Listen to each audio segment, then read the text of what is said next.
And welcome to the California Transportation Commission meeting of January 26th. This is day one of 2 days of meetings. We are excited that you are here to start 2022 in this way. Douglas, could you please read the roll and then read instructions for the public to participate in today's meeting? Thank you, Madam Chair. Commissioner Alvarado. Yes, sir. Commissioner Davis. Here. Commissioner Eager. Here. Commissioner Falcone. Good morning, everyone here. Commissioner Grisby. Present. Commissioner Guardino. Present. Commissioner Inman. Here. Commissioner Liu. Here. Commissioner Martinez. Present. Commissioner Tavaloni. Chair Norton. Present. Senator Newman. Assemblymember Friedman. Madam Chair, we have a quorum. Thank you so much, Douglas. And now if you could please read the instructions for the public to participate in today's meeting. Yes, ma'am. Welcome to the January 2022 CTC virtual meeting. Please note that because this is a 2-day meeting, you will need to use a separate link to attend the meeting tomorrow. The links can be found on the first page of the meeting agenda on our website. Please use the questions tab if you have questions about this. The CTC exists to make transportation planning, funding, and policy more understandable and accountable. Our meetings normally take place in diverse locations around the state so that commissioners can see firsthand a variety of infrastructure issues around California. However, containment issues surrounding COVID-19 have required us to adjust to a webinar format. Please bear with us should we encounter any technical challenges. The Commission's meeting agenda is located in the Handouts tab on the control panel of the webinar and on our website, catc.ca.gov, and can be downloaded and saved during the webinar. Live closed captioning and American Sign Language translations are being provided for this meeting. You can see the sign language translations on the screen, and you can access the closed captioning service through links found on our meetings page.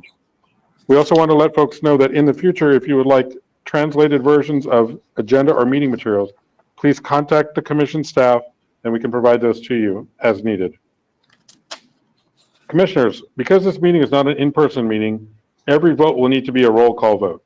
Staff will group items for votes to help save time. Should you have any questions or comments during the meeting, please let us know by raising your hand or otherwise getting our attention on camera, then wait for the chair to call on you. You can also send inquiries and comments through the questions tab. The chair will do her best to call on each of you in turn. We hope that you will turn on your camera while speaking if you have one. We would please ask that no one speak a second time to any one item until everyone who wishes to speak a first time has done so. Please mute your microphone except when you intend to speak to minimize outside noise and feedback. For our presenters, if you're on the agenda to make a presentation, please do your best to be succinct. Please remember to speak at a steady pace to allow our translating services adequate time for accurate translations. Well, excuse me, we hope that you will also turn on your camera during your presentation if you have one. For our meeting attendees, we welcome comments from the public as part of each item at this meeting. We encourage you to use the raised hand feature as early into the item as you can to give the system time to acknowledge you. There are 2 options to provide comments on the agenda. You should see the webinar control panel, likely located on the right-hand side of your screen. There you'll find the raise hand feature and the questions tab. Click on the hand icon to indicate that you wish to make a comment. You will then be unmuted and called upon to make your comment.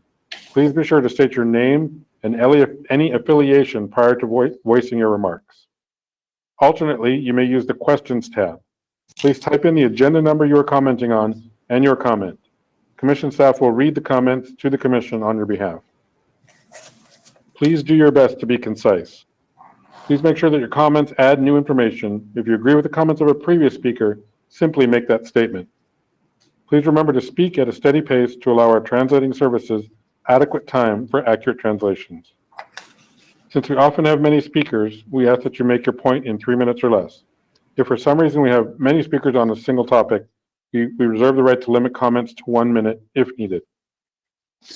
A timer may be displayed on the screen during public comments. You will not be able to be on camera while making your comments. As a reminder, each registered attendee is provided a unique link and a phone number to access the webinar. These cannot be shared with other participants as they are registered to a specific attendee and can create confusion for staff when making comments. Thank you for joining us today. We know your time is valuable, and we appreciate you sharing some of it with us. Thank you so much, Douglas. I wanted to ask if you could state which languages are available for translation for the public. For translation of documents, we can literally pretty much do anything you like. Any language you can think of, we can get the service done. Some of the more obscure languages may take a little bit longer. The 6 that are generally accepted around the state, we can turn those around very quickly. Some of the other ones we can do, but like I said, it might take a little bit longer. Thank you so much. With that, we're going to move to the election of the new commission chair and vice chair, and I'd like to call on Vice Chair Alvarado for a motion. Thank you, Madam Chair. I'd like to place an election for Chair Commissioner Leanne Ager. Second, Martinez. Chair Norton, I'd like to second. Okay, Commissioner Alvarado and Commissioner Moose and Commissioner Gardino and Commissioner Martinez second. All those, Douglas, could you please read the roll? Thank you, Madam Chair. Commissioner Alvarado. Yes, sir. Commissioner Davis. Aye. Commissioner Eager. Aye. Commissioner Falcone. Aye. Commissioner Grisby. Aye. Commissioner Guardino. Aye. Commissioner Inman. Aye. Commissioner Liu. Aye. Commissioner Martinez. Aye. Commissioner Tavaloni. Chair Norton. Aye. Chair, the motion is approved.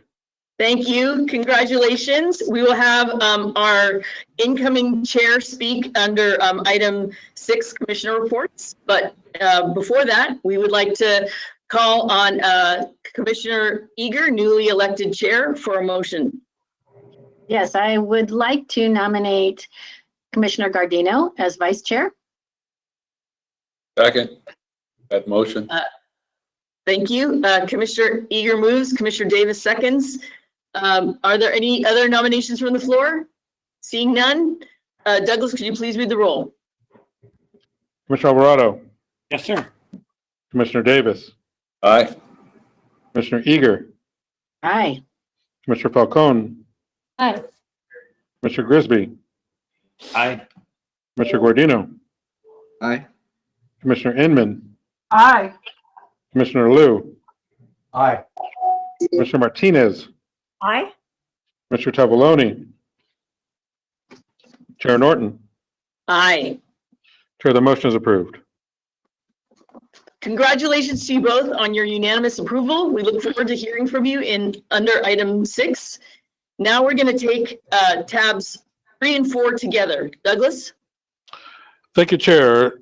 Tab 3 is the approval of the minutes from the December 8th and 9th, 2021 commission meeting. Tab 4 is the commission meetings for compensation. Please note that the meetings for compensation was revised and was a yellow document reflecting those revisions. Staff recommends your approval of both of these items. Like Motion move to that Martinez. recommendation. Commissioner Martinez moves, Commissioner Alvarado seconds. Douglas, could you please read the roll? Commissioner Alvarado. Yes, sir. Commissioner Davis. Aye. Commissioner Eager. Aye. Commissioner Falcone. Aye. Commissioner Grisby. Aye. Commissioner Guardino. Aye. Commissioner Inman. Aye. Commissioner Liu. Aye. Commissioner Martinez. Aye. Commissioner Tavaloni. Chair Norton.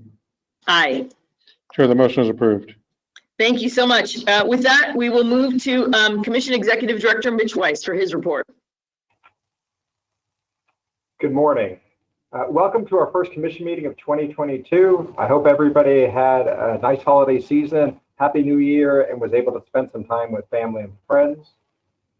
I had hoped that we'd be able to start 2022 by having this meeting both virtually and in person as we did in December, but obviously a lot's changed in the last 8 weeks, and we want to ensure everybody's health and safety.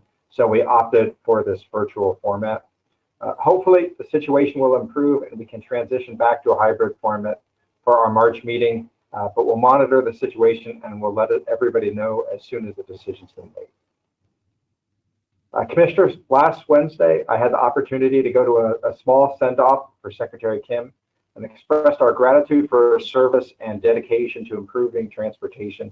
He'll be on the line during the commissioner reports, so you can also wish him well. While his departure is a big loss for California, we're fortunate to still have Alyssa Cano with us.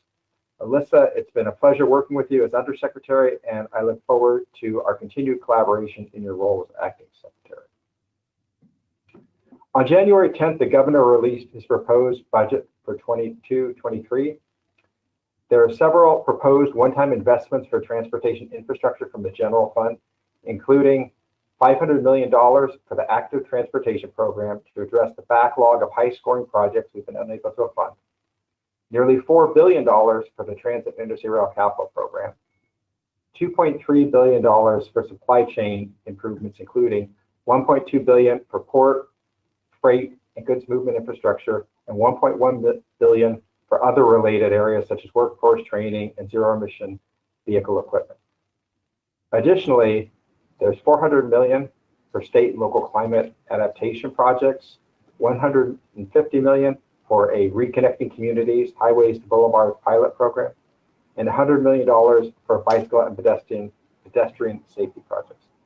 These are really smart, excellent areas for us to invest in. These will help meet the state's priorities for climate, equity, safety, and economic growth.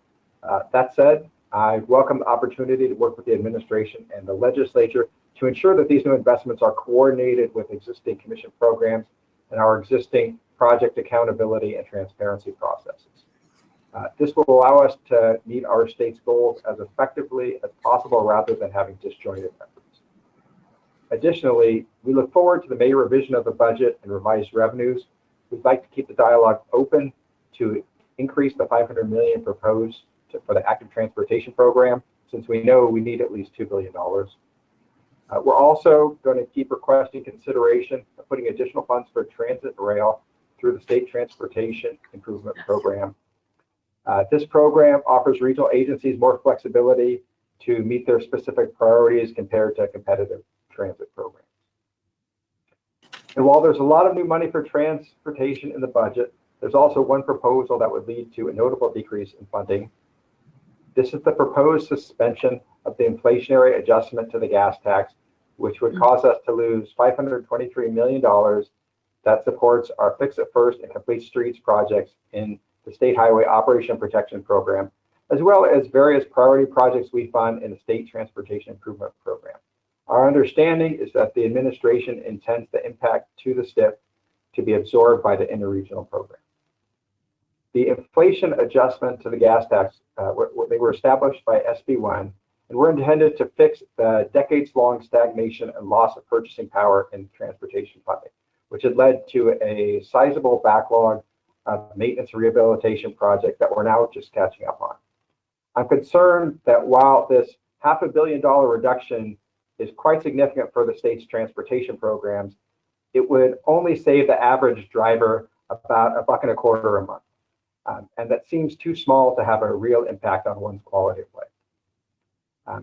It would be helpful to understand from Caltrans what this potential loss of revenue means for our funding programs as we prepare to adopt both the State Highway Operation and Protection Program and the State Transportation Improvement Program in the coming months.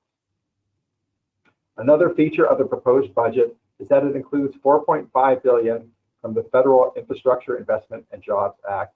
The budget assumes the funds are dedicated 60% for state programs and 40% for regional programs, which is how we've historically divided federal formula funds for surface transportation. Additionally, there are proposed increases to the Commission's budget to implement both SB 671 by Senator Gonzalez that requires us to oversee a clean freight corridor efficiency assessment, and SB 339 by Senator Weiner that requires the Road Charge Technical Advisory Committee to make recommendations for a new road charge pilot program to test revenue collection.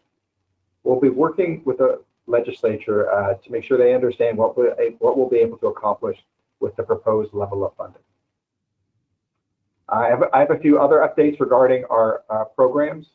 First, I'd like to recognize the efforts of our Local Streets and Roads program team for ensuring that all 539 recipients successfully submitted their FY 2021 expenditure reports.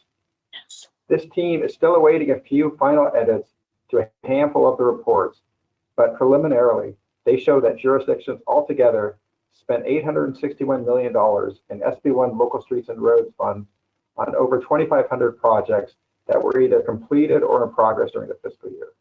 Staff will be providing an update on the expenditure reports at our March meeting. Second, our program staff continue to hold workshops to update guidelines for our SB1 competitive programs as well as the active transportation program. We'll be presenting the draft guidelines for the active transportation program later on the agenda today, and draft guidelines for the other programs in the near future. We have 9 program guidelines workshops scheduled between now and our next commission meeting in mid-March. The dates are all available on our website, and we continue to tweet out reminders to stakeholders for each one. Last Friday, we held a workshop for the State Highway Operation and Protection Program, the SHOP guidelines. We're scheduled to hold the North and South 2022 SHOP hearings as a joint virtual webinar on Wednesday, February 16th. We'll also be holding the Northern STIP hearing virtually tomorrow after we adjourn the commission meeting, and the South STIP hearing on the afternoon of February 3rd. Also on February 3rd, we'll have our 5th Equity Advisory Roundtable meeting, which will, of course, be held virtually. The agenda has been posted and distributed. We'll be hearing an update on the statewide equity listing sessions, an update on SB1 transportation funding program guideline development. And we'll have a discussion on the structure of an equity advisory committee or committees. And the last thing I'd like to note is a road charge technical advisory committee meeting will be held on February 25th, where we will continue to discuss the implementation of SB 339. I'd like to end my report by introducing new staff who have joined our team since our last commission meeting. First, Ryan Stewart joined the Local Streets and Roads program as a program analyst. Ryan comes to us from the State Treasurer's Office, where he worked in grants programs for states for hospitals. Rebecca Light has joined the planning team as an associate transportation planner. Rebecca is on loan from Caltrans and will be supporting our equity and multimodal planning initiatives for the next year. Jaden Gales has joined the engineering team as an analyst.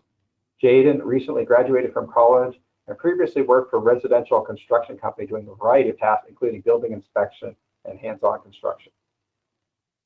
Tam Tran has been hired as a student assistant to work on road charge and other planning efforts. Tam is currently a student in the Urban Planning and Environmental Studies Master's Program at San Jose State. Lucy White has joined the planning team as a student assistant. Lucy is a 4th-year undergraduate at UC Davis, earning a BS in Sustainable Environmental Design. And finally, we recently hired Bruce Tatera, who many of you may recall recently retired from Caltrans as the Division Chief of Financial Programming. As a retired annuitant, Bruce will help us with our SB 671 and other trade corridor enhancement program efforts. That concludes my report, Commissioners. I'd be happy to answer any questions. Commissioners, are there any questions that you have on Executive Director Weiss's report? I have one. Justin, can you tell us whether we have any public comment at this time? Chair, no, I do not see any public comment at this time. Thank you. Okay, I'd like to recognize Commissioner Davis. Yeah, Mitch, you mentioned in your comments about coordinating this new money with the CTC. Have you had any preliminary discussions with any of the 2 spots where money was sent, where they don't sort of have a protocol or a process, and we would be excluded from what we previously sort of handled? Only at a very high level about the importance of coordinating. Okay, thank you. Mitch, I have a question about the gas tax and the reduction in the interest increase. Does that have an impact on future years? Not just the impact this year of the loss of 500 and something dollars, but what would the impact on future years be? Our understanding is that they will be making that up in the next year. So if it's the 3% increase is then going to be a 3% next year plus whatever the inflation adjustment would be next year. Thank you. There were a lot of questions about that impact. Appreciate it very much. Madam Chair, Yes, Commissioner Alvarado. has there been any discussion? We have the money, obviously. Has there been any discussion about backfilling that tax loss? And again, I guess my question would be, is there any language within this discussion about making sure that that this is sunsetted after a year, so that we don't have to go back and fight this fight all over again? So 2 questions: sunset and backfill. So our understanding is they're planning to sunset, but there was also something I saw, written that said there may be some potential for this to trigger again and to postpone the sunset a year. We have not seen the trailer bill language that would be required to implement it, and so that's where we can really understand the details. And this, you'll have to forgive me. What was the second question? I forgot.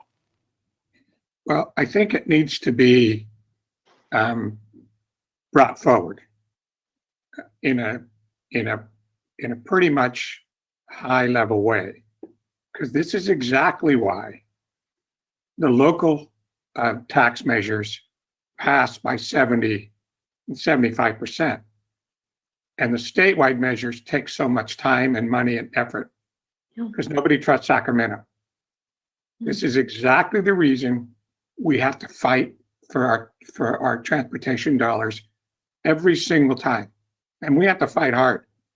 People give a lot of time, people give a lot of money, and then something like this happens and it just blows apart what little trust there is left in Sacramento.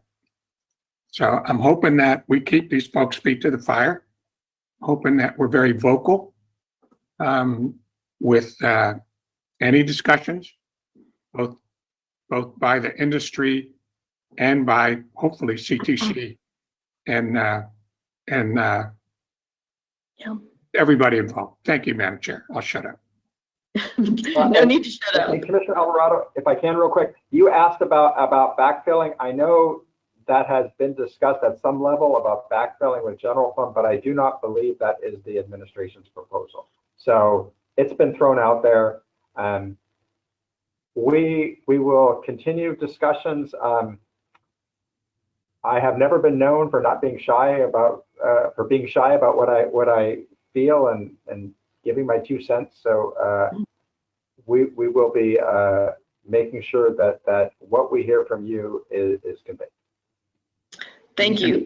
You don't have to blame it on me, but I'm going to be outside doing the same thing. Thank you very much, Vice Chair Alvarado. I see Commissioner Liu has turned his video on, so I want to recognize you. Thank you, Madam Chair. Just in response to those questions from Commissioner Alvarado, I think that if you need it, Mitch, under perhaps tab 15, the federal legislative matters, if you need us to take action to direct staff to make sure that when this goes through the budget process, it includes things like limiting it to a single year or making sure that everyone's aware of what the consequences are, then I think it would be good to know whether we need to maybe make a motion or take action under item tab 15. Definitely. Well, I would say at this point, discussions are it's still early. We haven't seen all the details in writing of the trailer bill. So what I anticipate is having a more robust discussion in March. Statutorily, the commission has the ability to comment to the legislature on the transportation budget. And so that might be a forum for us to convey our concerns. Okay, thank you. Director Royce, given our goals to have additional funding for active transportation, and as we had made requests for $500 million for bike corridors, bike highways, is it possible to ask for the funds to remain and just continue to be exacted for the gas tax to continue to be potentially a deterrent for driving, and then have those funds augment in the goals that we had, augment ATP and create an opportunity for bicycle highway, bicycle corridor investment, which is so sorely needed, as we know. That's a great question. If I understand it correctly, you're saying could the legislature decide to keep the tax, but then use that $500 million for active transportation? There are some restrictions in the Constitution about changing the distribution of how the funds go out. So I would have to look at that again and give that some thought. But I would say, that said, I'm sure there's a way to do it. So per Commissioner Liu's inquiry about potentially making a motion in item 15, perhaps this is one of the avenues we could highlight for exploration, so that you and staff could take a look at the possibility of having these funds augment the huge desire for ATP funds and bike corridor money. Okay, we'll leave that to item 15, but I really thank you for your clarity on some of these issues and desire to seek more clarity. I see incoming Vice Chair Gardino's video on. Did you have a question, Commissioner Gardino? Forgive me, I will turn off my video. No problem. With that, Director Weiss, I want to thank you for your report, and we look forward to asking more questions about this under item 15, and also with Paul Golzewski. With that, we're going to move to commissioner reports. And I would like to start my report with acknowledging Secretary Kim. You know, as we had worked together, all of us, so diligently in these last couple of years, especially as I've been on the commission, to move towards federal funding and expansion of the definition of infrastructure to include EV, to include broadband, to look at how we're going to deliver projects differently, to look at how we can broaden the use of trade corridor enhancement program funds, and expand the opportunities present with federal dollars, and fight for transit operations money through the CARES Act. I was looking forward to 2022 to be a time when we could work with the fruits of that labor together. And it was quite a surprise when Secretary Kim announced that on January 3rd that he would be leaving, as he did on January 14th. And Secretary Kim, I believe you are here, and I was wondering if it would be possible that we could have your video on, because there are many of us who would like to say some things to you because of your incredible leadership these past few years and the joy that we've had in working with you. So while that may be possible and we can look at getting your video on, I just wanted to highlight a few things that for me really were representative of the work that was done. This is a picture of previous Chair Paul Van Konynenberg and Secretary Kim and Mitch and Giles and Paul and Vice President Kamala Harris and Director Tokso Mashakin when they went and lobbied for additional funds. And I was so pleased that last year, as IIJA was being developed, that Caltrans, CalSTA, and CTC all came together and met with congressional leaders. We did it virtually due to COVID, but we also did it off the same PowerPoint. To a person, every elected official said that that was a very meaningful, symbolic moment for California. And I want to thank you, Secretary Kim, for all that you did, not just to make huge strides in policymaking, but also be accessible, to be a good listener. There were times when you and I spoke as early as 6 in the morning and as late as 11 o'clock at night with some of the issues that were happening during the pandemic. And we just wanted to thank you for your leadership, your listening, your accessibility, especially as we went through the climate action plan for transportation infrastructure CAPDI. We're broadening the audience of participation to make sure that these guidelines and goals were going to be approved and carried out in the state. We want to compliment you on your emerging projects agreement with the U.S. Department of Transportation, first of its kind strategic partnership to advance comprehensive portfolios of freight, goods movement, and supply chain resiliency projects.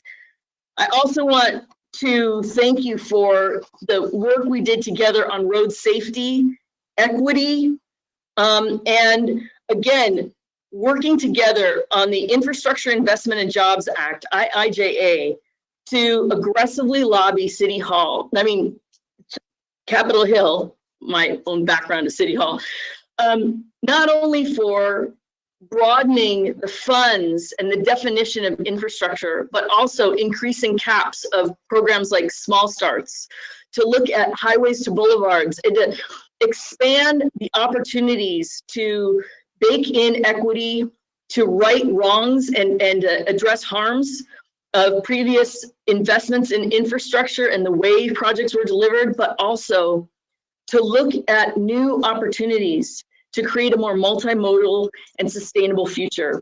I want to thank you, Secretary Kim, for your partnership, for your tireless advocacy, for your willingness to be accessible at all times, and for the partnership that we had as Caltrans, CTC, and CalSTA, because that partnership, especially during the pandemic, was extraordinarily useful, and as we found, highlighted what a good steward of funds the state of California would be in the eyes of the federal government. With that, I just hope that you are on and participating. I haven't seen you on screen yet, but Secretary Kim, we just did not want you to leave and be back in Virginia without hearing how much we appreciate you as a partner and leader in the state of California. And we just want to thank Governor Newsom, for making sure that he had appointed you and selected you to be part of the leadership to make this transportation agenda a reality. Wonderful to see you, Secretary Kim. Good morning. Good morning, Chair Norton. Hopefully you can hear me okay and you can see me. Greetings from Virginia, where it is a balmy 30 degrees, but sunny and not too windy. There is a snowstorm coming in a few days, but a small one, only 1 to 2 inches. So for those of you who have travel plans to come to the DC area, fear not, because it's a minor storm. But Chair Norton, I just want to thank you for your very kind and generous words. And I think you're right. It was an incredible partnership between CTC, CalSTA, and Caltrans, and that is reflected in the picture you see on the screen. Just about 2 years ago, before the pandemic, leadership from CTC, Caltrans, and CalSTA went to DC, and we met with a bunch of people on Capitol Hill, including in this picture, then Senator Kamala Harris.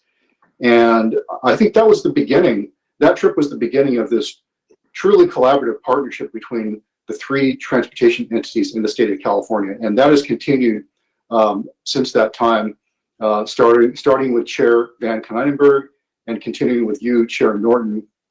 And I just want to say what an incredible privilege and honor it has been to work with each of you over the past few years. And I would also include former Commissioners Van Konynenberg, Yvonne Burke, Chris Kehoe, Tamika Butler, and I think I may be missing one or two others.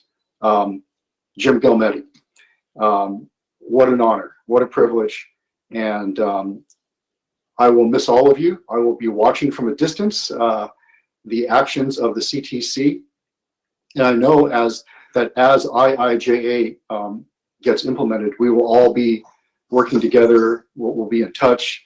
This is a fascinating time for transportation investment. And I think all of us are going to be held accountable to make sure that we deliver good outcomes, that it's not the same old, that this is something truly transformational and really moves the needle forward in terms of improving mobility options for all, especially disadvantaged communities. So Chair Norton, I just want to say thank you. And by the way, great job serving as chair over the past year and a half. Absolutely fabulous leadership. Same with Vice Chair Alvarado. I'm so glad you're part of today's meeting. I hope you're feeling well. And congratulations to newly elected Chair Leanne Eager and newly elected Vice Chair Carl Guardino. I know the two of you are going to keep the ball moving forward, and it'll be great to see you lead the CTC. So with that, thank you so much. And just one final thing. Thank you to Mitch, Tanisha, and the entire CTC staff. What an honor to work with all of you and to collaborate with you over the past several years. And also big thanks to all of our advocates, partners at the local and regional level. Same thing. It was so much fun to work with you and collaborate and to engage with you on the big issues of the day. So with that, thank you so much for this time. And I will miss all of you. And anytime you're in DC, please let me know. It'd be great to catch up with you in person. Thank you so much, Secretary Kim, and I hope you stay for this item fully and a few items in future today, because there are a lot of people who would like to say some things for you. Leading that off is Commissioner Inman, then newly elected Chair Eager and Vice Chair Alvarado. Commissioner Inman. Thank you, Chair Norton, and great to see you, Secretary Kim. We miss you already.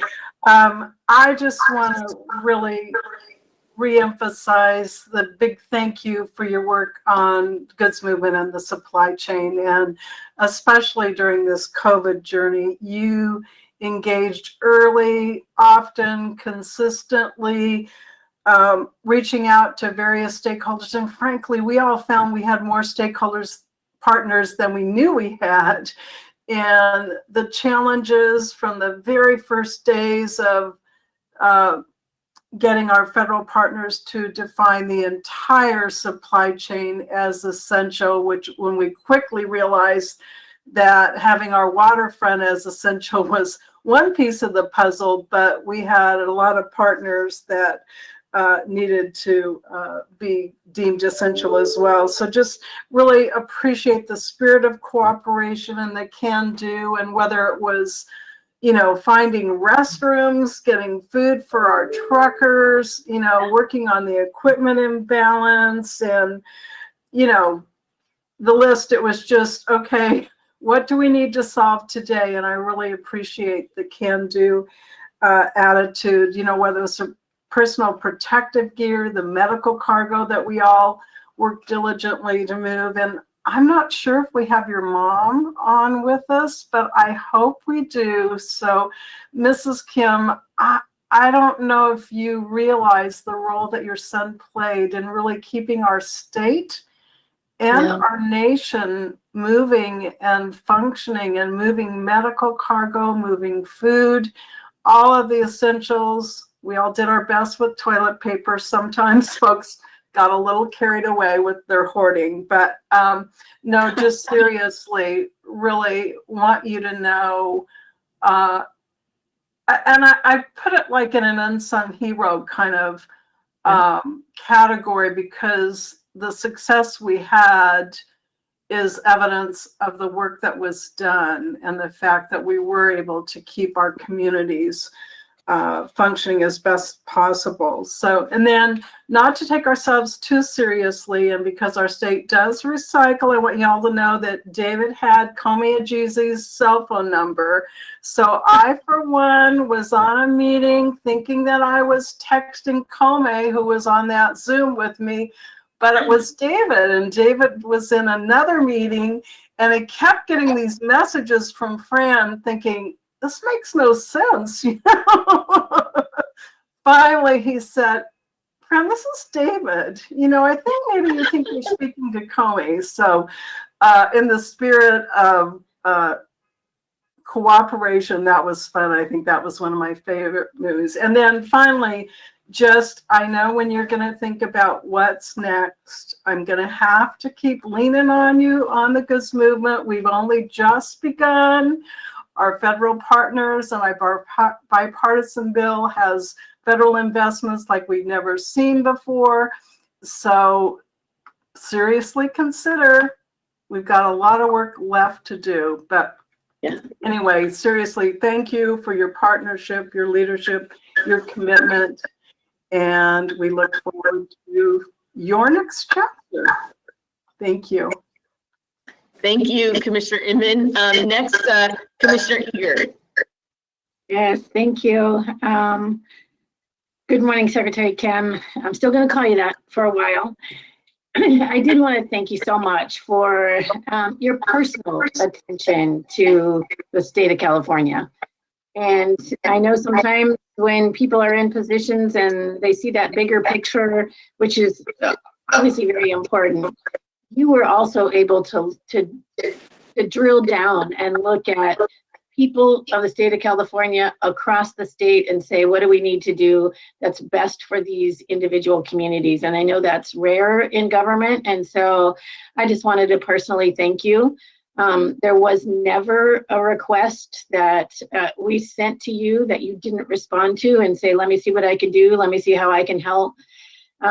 I'll put my other hat on now, and from an economic development standpoint here in the Central Valley, to reach out to you and say, you know, let me tell you about what's hindering our local businesses here in the Valley from a transportation standpoint, and for you to step up and say, absolutely, let's look at that. Let's make sure that we're looking at all of those issues, and that sometimes if you need to put an additional lane in, it's not just because we want to put more people on the freeway, it's to get those goods, as Fran talked about, the goods movement from here to there.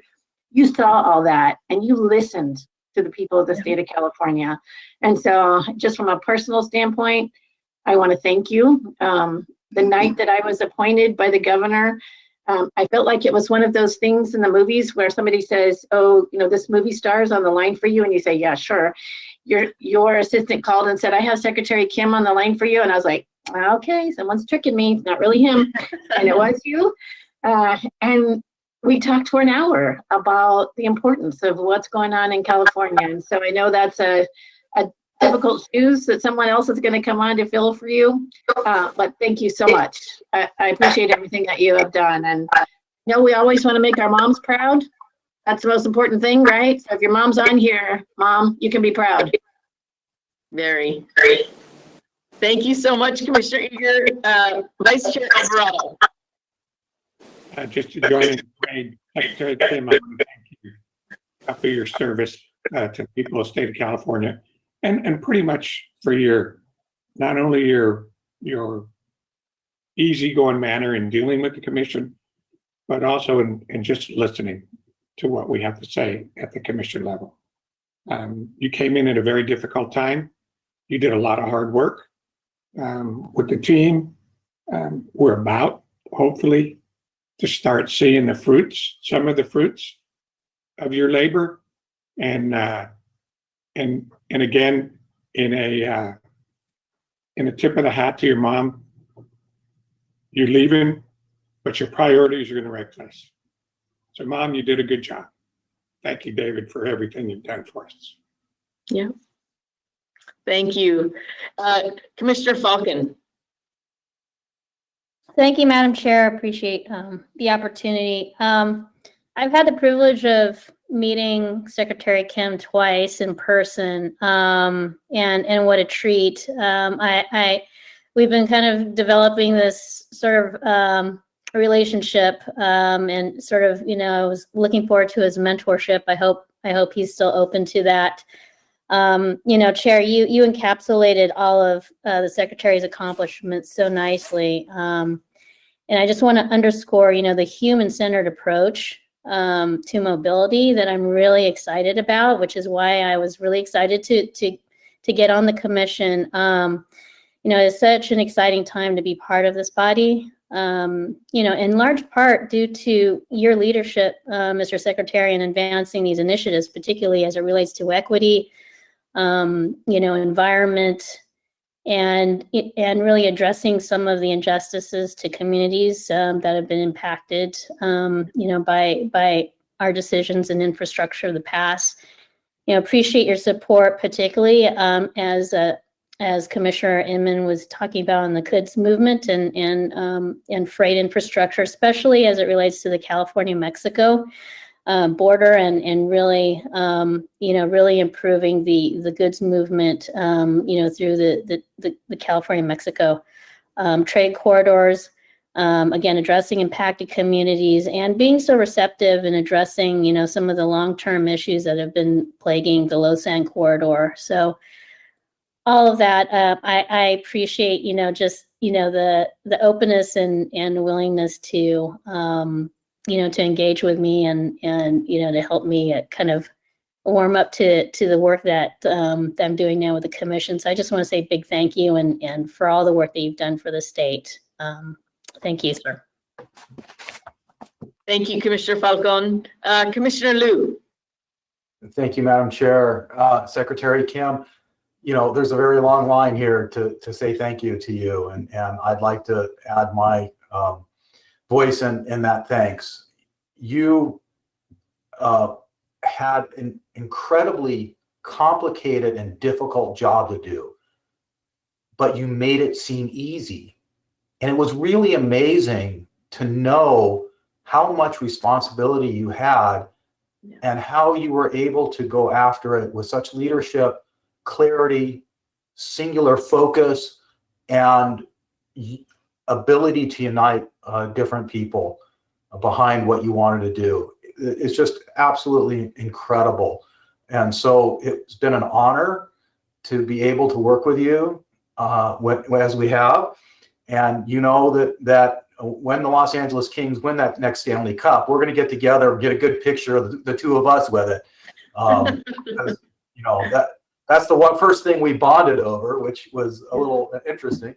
But we're going to do that. I just really wanted to say thank you and wish you the best, and that I'm sure your future is going to be bright and there's going to be more opportunities to lead in different ways.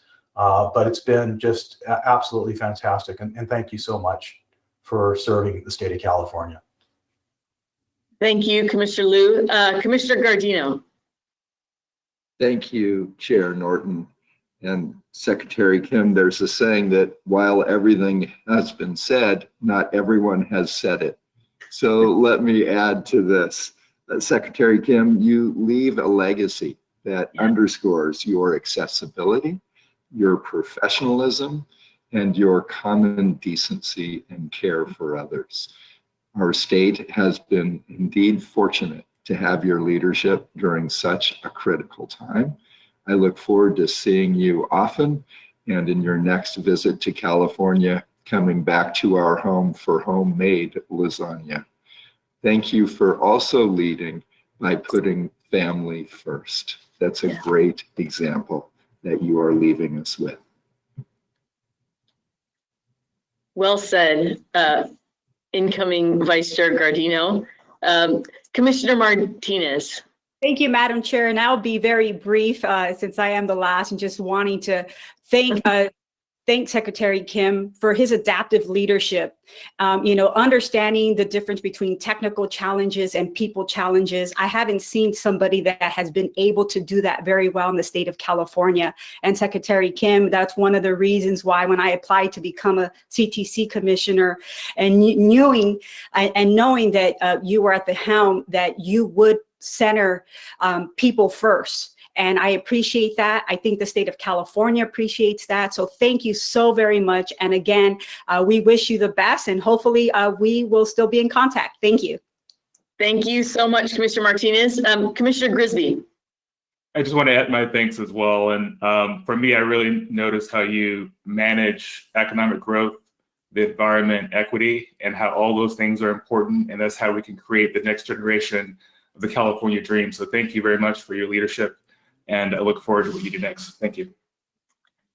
Thank you so much, Commissioner Grisby. I wanted to add one more thing, and we've got people in public comment that also want to thank you. And I know people subsequent items on this agenda want to thank you, Secretary Kim. But I think one of the key things about how well we can integrate the improvements to infrastructure is sometimes about agency and it's sometimes about personality. And you made sure that there was a transparency so that we could work together and get things done.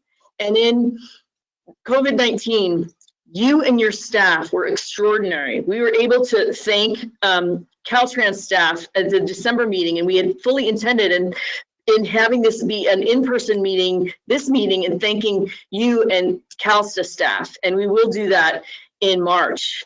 But your leadership in making sure that people got the essential workers to their jobs, that we did not have any emergencies that were not addressed immediately. Your work in the Del Mar Bluffs, I know Commissioner Dunn and so many other people would want to highlight the work that you have done. And I just think that one thing that was also very important about the work you did and the imprint you left was when we were looking at the California Freight Mobility Plan goals and the difference in how we reframe those goals to include multimodal mobility, connectivity, accessibility, healthy communities, and instead of just economic competitiveness, economic prosperity. That's leadership. And we just want to thank you for the way that you wrapped your arms around these opportunities. And Chris Kehoe would want me to thank you for you being hands-on with the Del Mar Bluffs.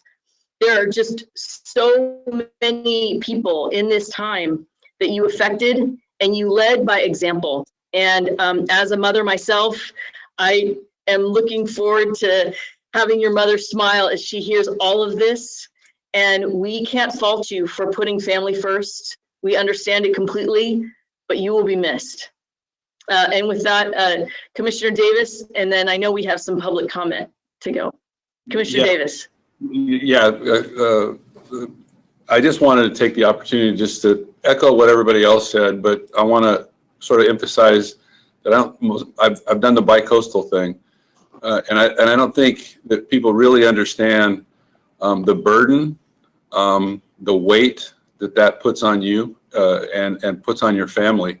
And it never deterred you from doing what needed to be done for the state of California and for the citizens of this state.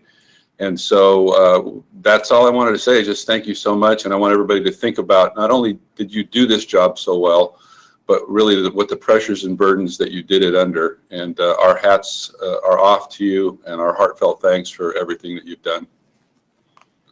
Well said, Commissioner Davis. We'll open it for public comment, and then Secretary Kim, we will leave the floor to you for some final remarks. Justin? Thank you, Chair Norton. We have one attendee looking to make public comment at this time. We have David Granis.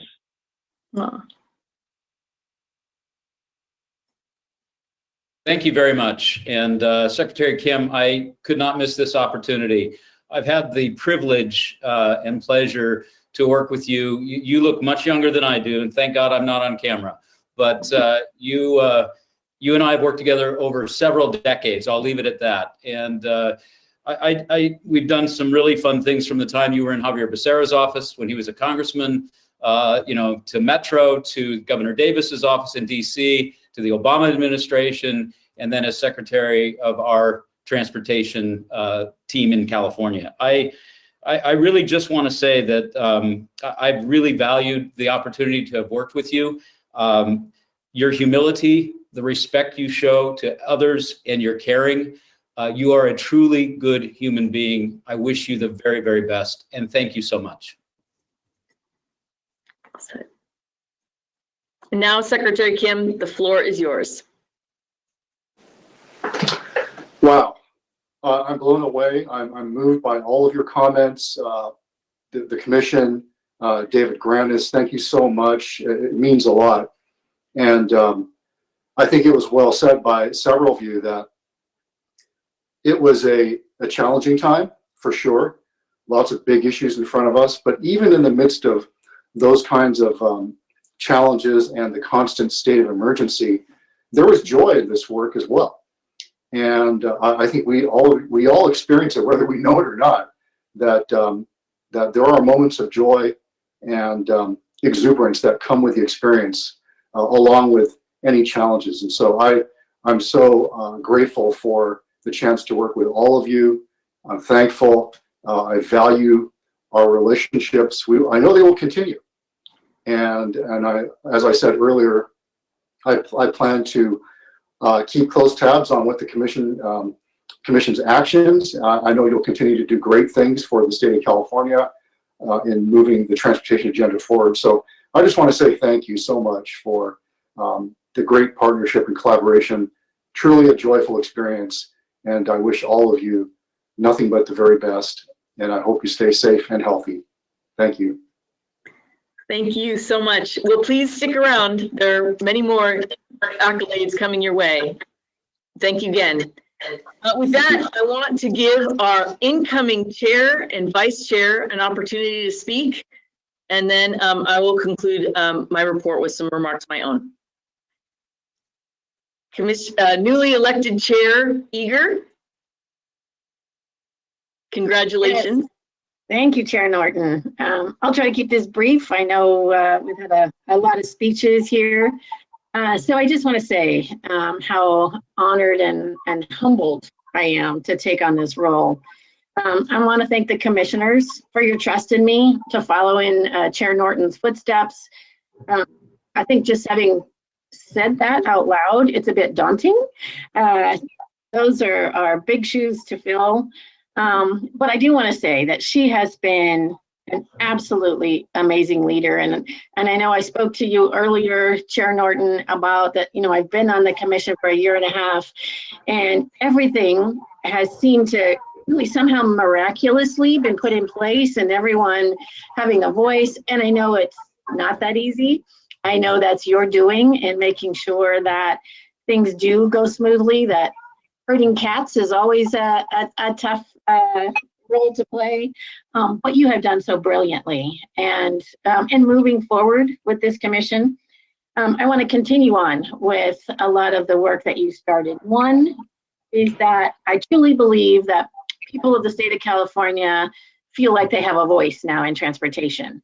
That with the CTC staff and with the commissioners that are in place, making sure that we have so many community outreach meetings and workshops, and people are able to join in. And I know this has been difficult during COVID, but one of the things that it's been able to accomplish is that people are able to join us on these calls and join us on Zoom and be able to talk about what it is that's happening in their individual communities. And you've given everybody that voice and allowed people to speak. You have done so with equity in mind, always at every meeting and every workshop going forward. That's the overriding issue is, let's make sure it's equitable across the state. Let's make sure it's equitable for people to be able to join us. There's a lot of work still to be done. We need to continue to be good financial stewards of transportation money, and with a lot more money coming down the pike, that's going to be a difficult and daunting position to do. But I look forward to working closely with the CTC staff, to learning from incoming Vice Chair Gardino. I know you've been on the commission. It's like 50 years now, right? Oh no, 17. But you have that expertise that feels like maybe you started the commission. So I look forward to working with you, to working really closely with you, Chair Norton, and being able to mentor me in my new role going forward. I know these are unprecedented times that we're going to be moving into, but please know that with this brilliant and amazing group of people that are our commissioners, please know I'm up for the task. Thank you. Yes, you are. Thank you. Vice Chair Gardino. Incoming Vice Chair. Thank you, Chair Norton.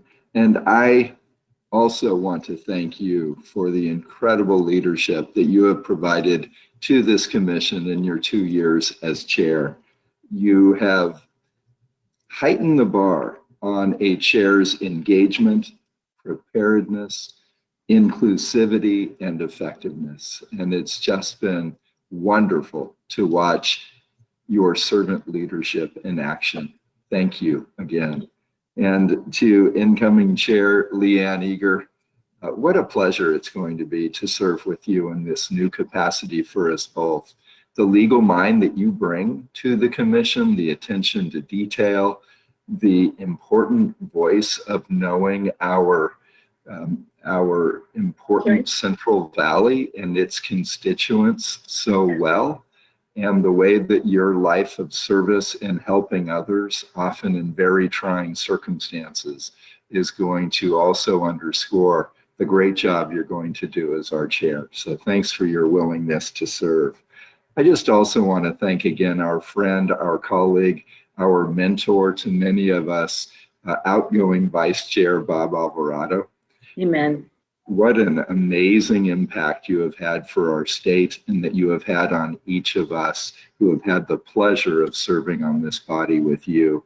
And I know we all look forward to celebrating with you in person in San Diego when Commissioner Falcone hosts us in March. So thank you, Bobby. Much more to come from all of us in recognizing your leadership for our state. Finally, to our commissioner colleagues, many of us have met one time in person, and yet we have still been effective to serve the needs of our growing state. And thank you all for your service and entrusting Leanne and I with these roles to serve you and to serve our state. And to Mitch Weiss and our professional staff team, I often say to legislators, our entire staff, for a state of 40 million residents, the 5th largest economy in the world, is 35 full-time professionals plus 5 retired annuitants and college students. We have 40 people for 40 million Californians. And as I often say, only partly in jest, it proves that our staff is 1 in a million. 40 to 40 million. So thank you, Mitch, and thank you to our incredible staff team. Chair Norton, thank you. Back to you.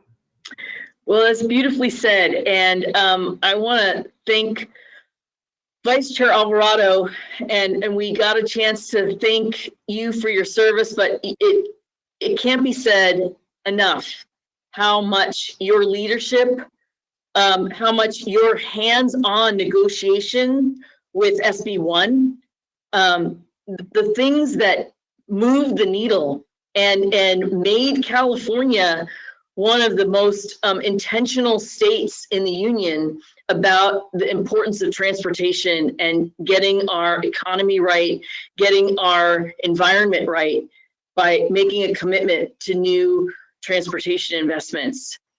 I remind people that when Governor Newsom appointed me on my birthday in September of 2019, we had 7 different commissioners than we do right now. We had 2 different ex officios than we do right now. We had a different executive director than we do right now. In all this short time, we have absorbed a rate of change plus a pandemic that has been extraordinary.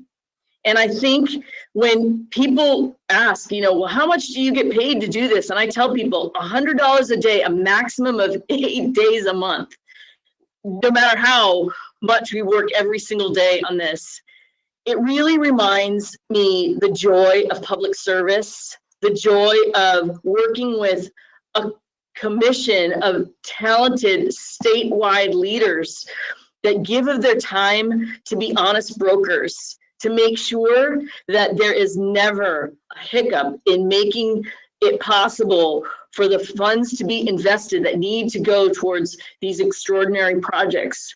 And I say it often, but when the pandemic happened, we did not miss a meeting.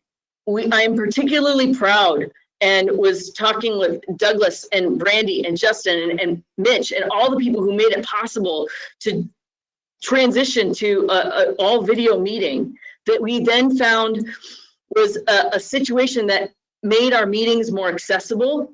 And in learning with the Equity Roundtable that I'm so proud of us initiating together, that when we have right now simultaneous ASL interpretation, we have the ability to translate everything into any language, as Douglas mentioned at the beginning of the meeting. The fact that more people got brought into the tent to understand how we 40 staff and commissioners are going to serve 40 million people is extraordinary.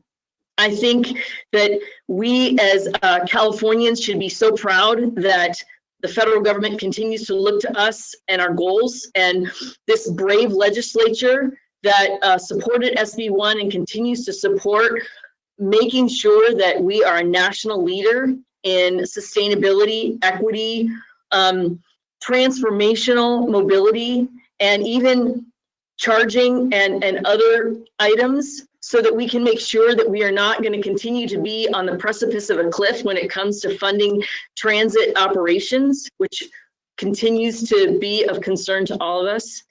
But I want to thank Mitch and his staff for their tireless efforts, for being accessible morning, noon, and night, because none of what we're doing is an 8 to 5 job. And by making sure that all of these new staff people and all the people who've gotten to work on this is going to be a lifetime memory and a lifetime sense of pride, because we are in a once in a generation moment, and we all have the gravitas of knowing it.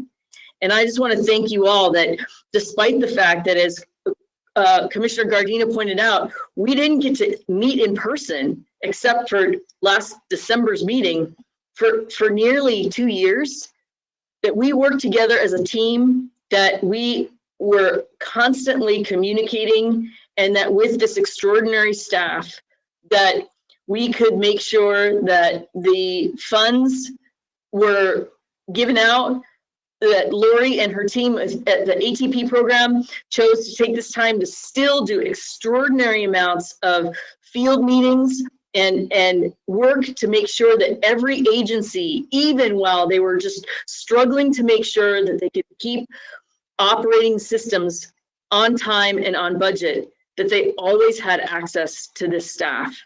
And for that, I am extraordinarily proud. I thank my colleagues at CalSTA, and led by Secretary Kim, and colleagues at Caltrans led by Director Omashakin, because it is when we can come together and not have disputes that were part of a history of this agency, that we can actually make an indelible mark, not only on the state, but on this country. And I want to thank you all for your generous leadership and support, for Fran and Bob especially, and Carl, who were always there if I needed to ask questions, for Mitch, who is always there when I needed to ask questions, including asking a random question at 7 in the morning today. That understanding of what it means to lead and be part of something that is going to have huge repercussions on the daily lives of every Californian is something that I take pride in, and it's all of us doing that together as a team. And for that, I am grateful that you all entrusted me with being chair. Even though I was less than a year old on the commission, and for re-electing me. It's been a privilege, and I look forward to my role as Chair Emeritus, assisting in whatever is needed for us to continue that leadership together. Thank you very much. If we could, we would have given you a standing ovation, so pretend like we are. There we go. There we go. So sweet. Thank you. Thank you. With that, I would like to thank you all. I don't believe we have any public comment continued on this item. So with that, I will move on to CalSTA Acting Secretary Alyssa Knove for her report. Thank you, Alyssa. Thank you, Chair Norton. Good morning, everyone. Good to be here with you today. First, I wanted to offer my congratulations to Commissioners Eager and Gardino on your election to Chair and Vice Chair. The CalSTA team and I look forward to working with you. And to Chair Norton and Vice Chair Alvarado, thank you so much for your leadership and engagement on the wide range of issues that have come before the Commission over the last year. It's been a pleasure working with you, and I look forward to continued collaboration going forward.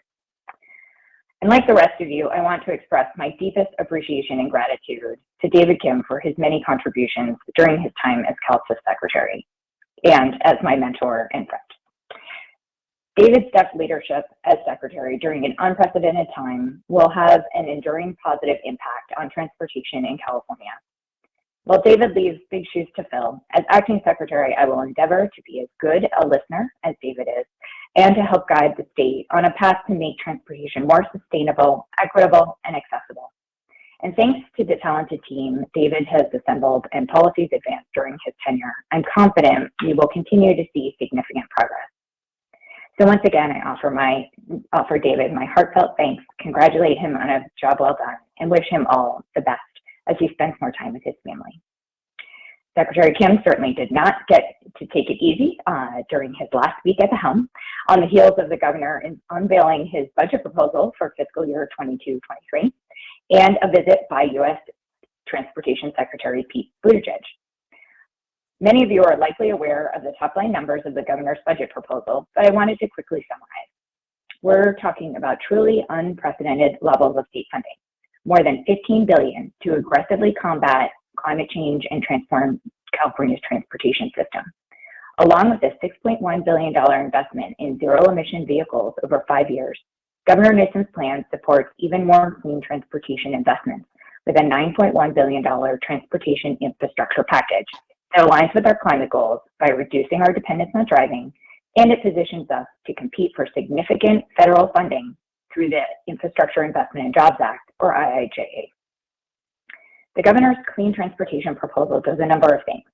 It continues to move the state away from fossil fuel-based technologies and toward a zero-emission future and infrastructure. It advances statewide projects to improve rail and transit, including our electrified high-speed rail project.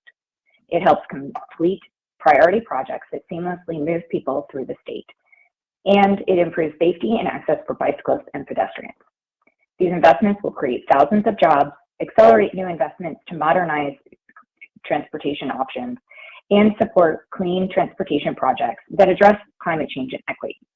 To get into a little bit more detail, the proposal calls for significant general fund and bond fund investments, including the following: $750 million to advance active transportation projects that expand walking and biking networks and increase the safety and mobility of pedestrians and bicyclists, as well as address equity through projects that reconnect communities that have been harmed by transportation decisions of the past and prioritize the movement of cars over people.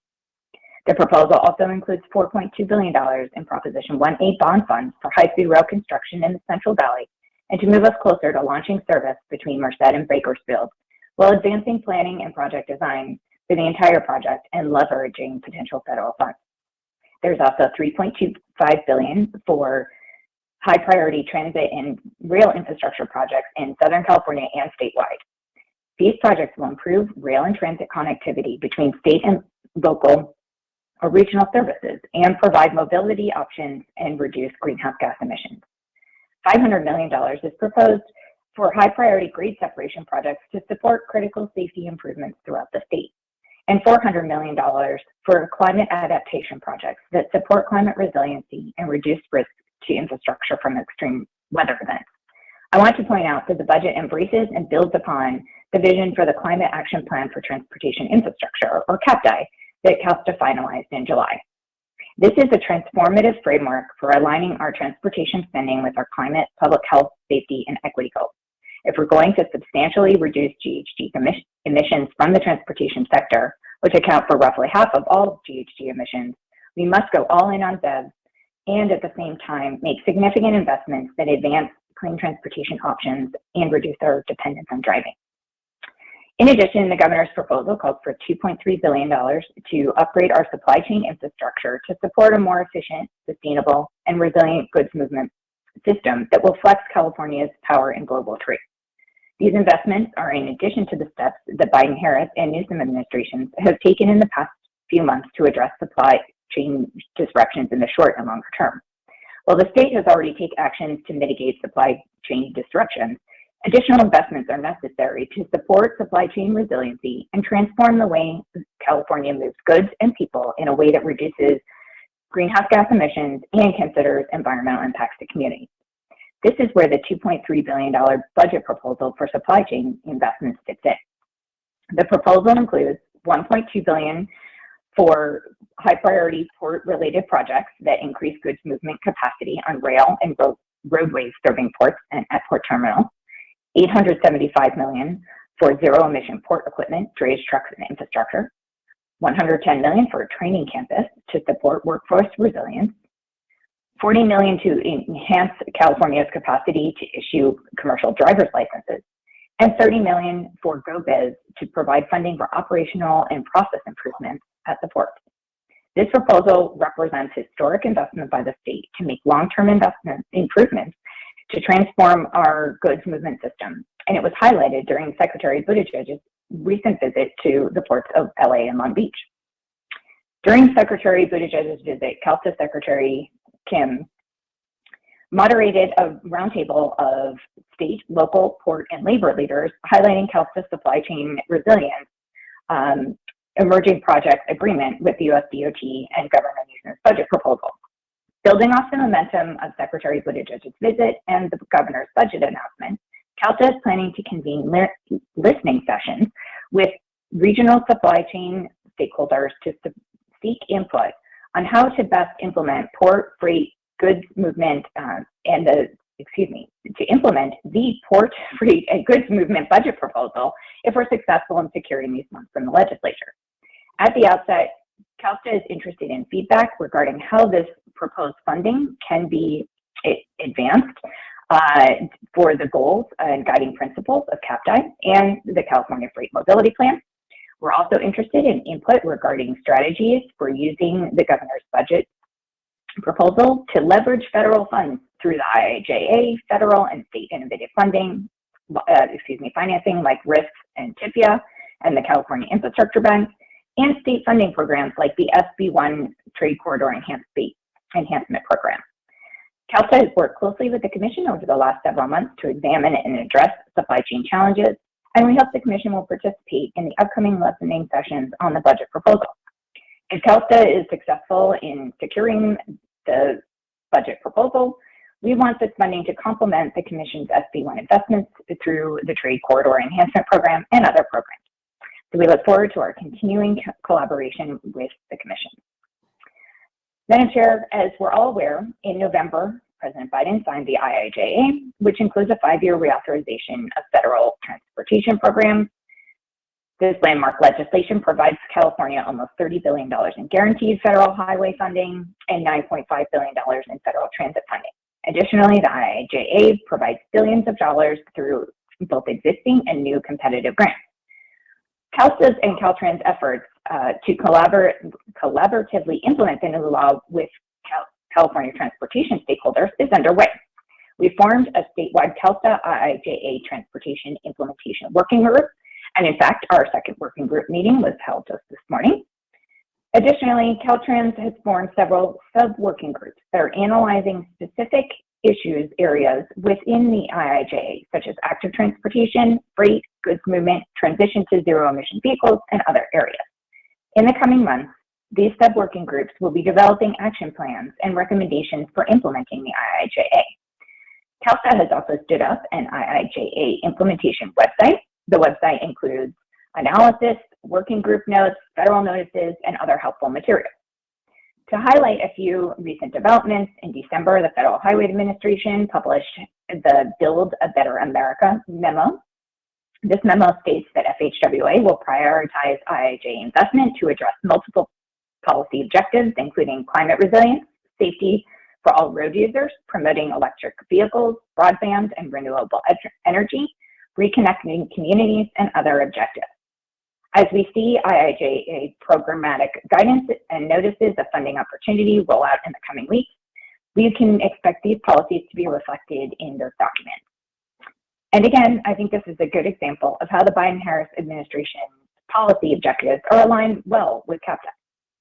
And last week, FHWA released guidance and apportionments for a major new bridge repair program. California received approximately $850 million under this program for this year, and will receive $4.2 billion over 5 years. Madam Chair, CalSTA is thankful that both commission members and staff have been participating in CalSTA's IIJA implementation working group and sub-working groups. We look forward to working with the commission in successfully implementing this landmark federal transportation law. And with that, Madam Chair, this concludes my report. Thank you for the time, and I look forward to today's meeting.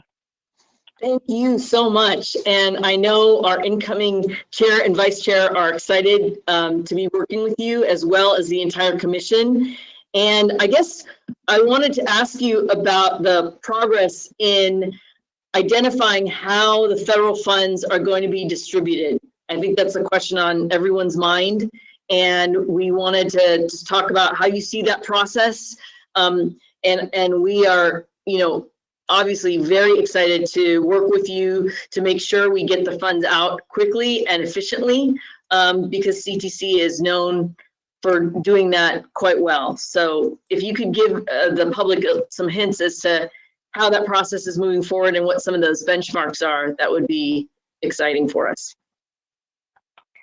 Yes, thank you, Chair Norton.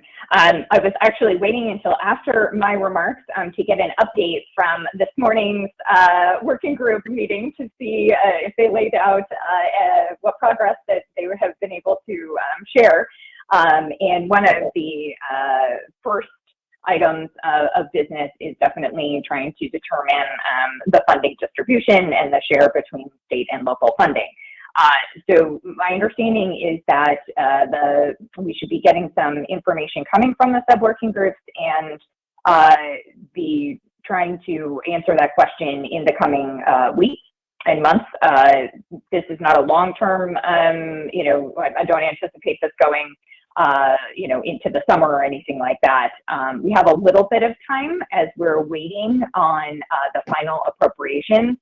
And a full year of appropriation, so we can use all of our authorized funding. And so this will be coming very soon, where it's high on the priority list to determine out of the working group. Thank you so much. I saw incoming Chair Eager, and the floor is yours. Yes, I just wanted to add, and I am looking forward to working with you this year, Alyssa, and I just wanted to add to Chair Norton's views on if there is anything that the CTC can do to support you, assist you in ensuring those funds do come to California and that we have time to distribute them appropriately, let us know. We need to get on an airplane and go over to Washington, D.C. We're there for you. So whatever it is that you need, please let us know. Well said. Thank you for that. Yes, we'll be working closely together. Thank you so much. Justin, are there any public comments on this item? Chair Norton, not seeing any public comment at this time. Thank you. Thank you. And commissioners, are there any others of you who wish to speak on this item? If not, thank you so much for your report, and we look forward to working with you. Next is Caltrans Director Omashakin. I was checking my watch because of the time to make sure we were after 11. So we definitely are. Wonderful to see you. And thank you so much, Director Omashakin, for being here. Absolutely. Thank you, Chair Norton. A very good morning to everybody listening. Thank you, Chair Norton, members of the commission, Director Weiss, staff. Thank you for an opportunity for Caltrans to present again. Since the last time we met at Riverside, I didn't have the fortune of being at the last meeting since I was a little bit under the weather. But thank you again for the opportunity for Caltrans to present on some of the latest activities from the department. But before I get to my brief remarks this morning, I want to congratulate incoming Chair Eager for your in the recent your election today to serve as chair. Congratulations on this opportunity, and to Vice Chair Gardino as well, who has been a part of the commission for a long time and has led in many capacities. Congratulations to you as well as you take on these new responsibilities on the commission. And also I want to share my regards and congratulations to Secretary Kim as he departs us and heads back to the Maryland, Virginia area. We look forward to what he's going to be doing next, but want to thank him for his service and leadership to the state of California on several fronts, as has been recognized already. Next slide. So as usual, I want to start off this morning with a recognition of one of our employees at the department, and his name is Royce Heiner. You probably have heard Royce's name already before because he's become a very popular person lately. His current responsibilities at Caltrans are, as you see on the screen there, he's the Caltrans lead worker and stormwater culvert cleaner, and he's in our District 2 office in Reading. But the reason why has been highlighted, and you probably have heard his name, is because the governor recently bestowed a very significant award upon him, and it's the Medal of Valor Award, the highest award that can be bestowed upon a civil servant in the state of California. And the reason why is because of the heroic efforts that Royce has displayed in the past. Very particularly, on July 25th, 2018, Royce at the time was a landscape and maintenance worker. He and his coworker, Steve Hawthorne, were on Interstate 5 in Corning, and they were headed down the interstate when they noticed a fire in a van. They pulled over, retrieved a fire extinguisher to try to help put the flames out in the van. And as they were doing it, the person who owned the van was outside of the vehicle. But as they were doing it, Royce noticed in the van 3 propane gas tanks inside the van. And he also noticed inside a terrified dog. The owner of the van was running around very nervous and scared about the conditions that were going on. Royce repeatedly tried to hold him back from getting back into the car to get into the van, to get his belongings out and to get his dog out. Royce was able to finally help get the dog free. And as he did it and held the owner of the vehicle down, the vehicle burst into flames and exploded. His children and his wife were safe in another vehicle, but the man immediately went into seizure because he thought that his family was still in the vehicle. Royce was later treated for smoke inhalation in a hospital nearby, but his heroics that day completely sound like a movie, something you would see in a movie. As his supervisor, CJ Dempsey, said, Royce is a hard worker. He's a great employee, learns fast, and always goes above and beyond. So I just want to congratulate and thank Royce for his exemplary service to the state of California and to the department. Congratulations, Royce, on this high honor that's been bestowed upon you by our governor, Governor Newsom. Thank you, Royce. And by the way, I got a chance to talk to Royce about 3 weeks ago at some point in December, and just amazing to have a conversation with him. He's a great family man. Got a chance to see one of his daughters in that brief conversation. So very good to be on a team with somebody like him. Thank you, Royce. Next slide. Also want to congratulate, this is old news by now, but I want to congratulate Mike Keever, as he's been on January 20th, he officially became the Chief Deputy Director of the department. Many of you know Mike Keever. He's been before the commission on many occasions. He has more than 30 years of experience in the department. Prior to being appointed into this new role, he served as Chief Engineer and Deputy Director of Project Delivery. He oversaw the Division of Project Management as the chief there, and he was also Chief of Engineering Services. Mike, in this role, as you know, he will serve as the COO of the department, comprising of more than 22,000 employees, our $17+ billion budget, and he will have a major responsibility in continuing to oversee the implementation of SB1, and of course, the new funds that are coming our way from IDJA or Bill. So congratulations, Mike. It's been great to work with Mike for the last 7 months in the acting capacity. But again, as of January 20th, he's officially in the role. Next slide.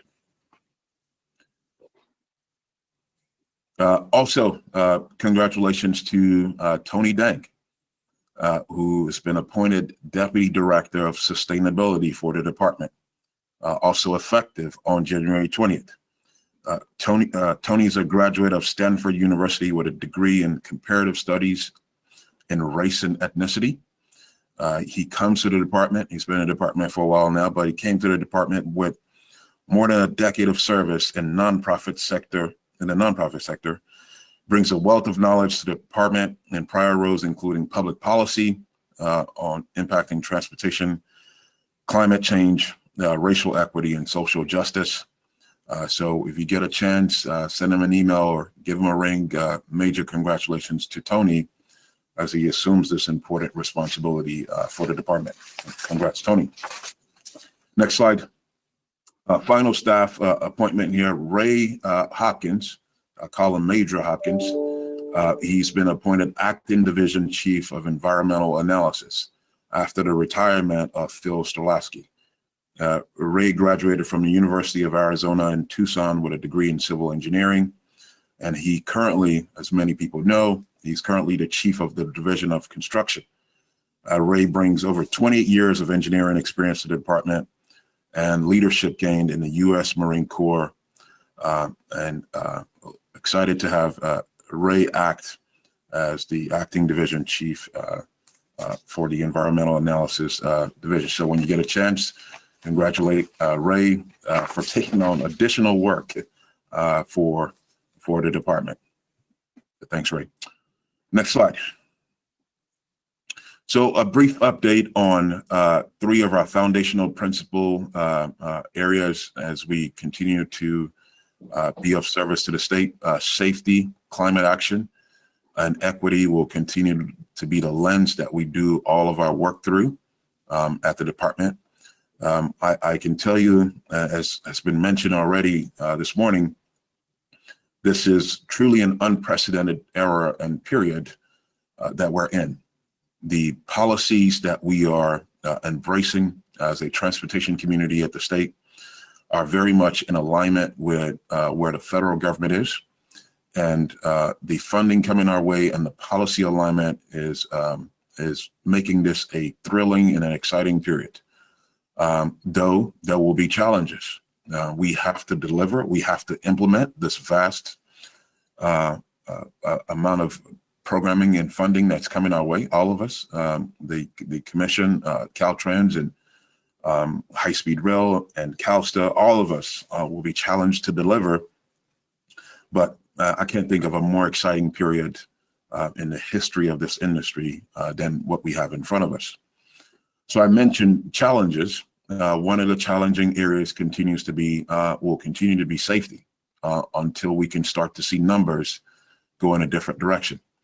And for us to get there in California, the safe systems approach that we have adopted and that there will be additional policy coming out on is one that we believe will get us there, will help us to achieve what we need to achieve on the safety front. It's been proven in many other countries, especially in Europe, that this system and approach works. And so we're excited to be using this safe systems approach in California to hopefully see different outcomes. I can tell you that in 2021, the first half of 2021, we saw the worst fatality and serious injury numbers the country has ever seen since records have been kept on this issue. More than 20,000 people died on our highway system in the country in the first half of 2021. Do not know what the numbers are going to look like for the last half of 2021 yet, but more than 20,000 people for the country. And those numbers were similarly reflected in California. So much work to be done here. We recently put out, thanks to our safety team, our 2021 accomplishments. You can find this report of our 3-page report.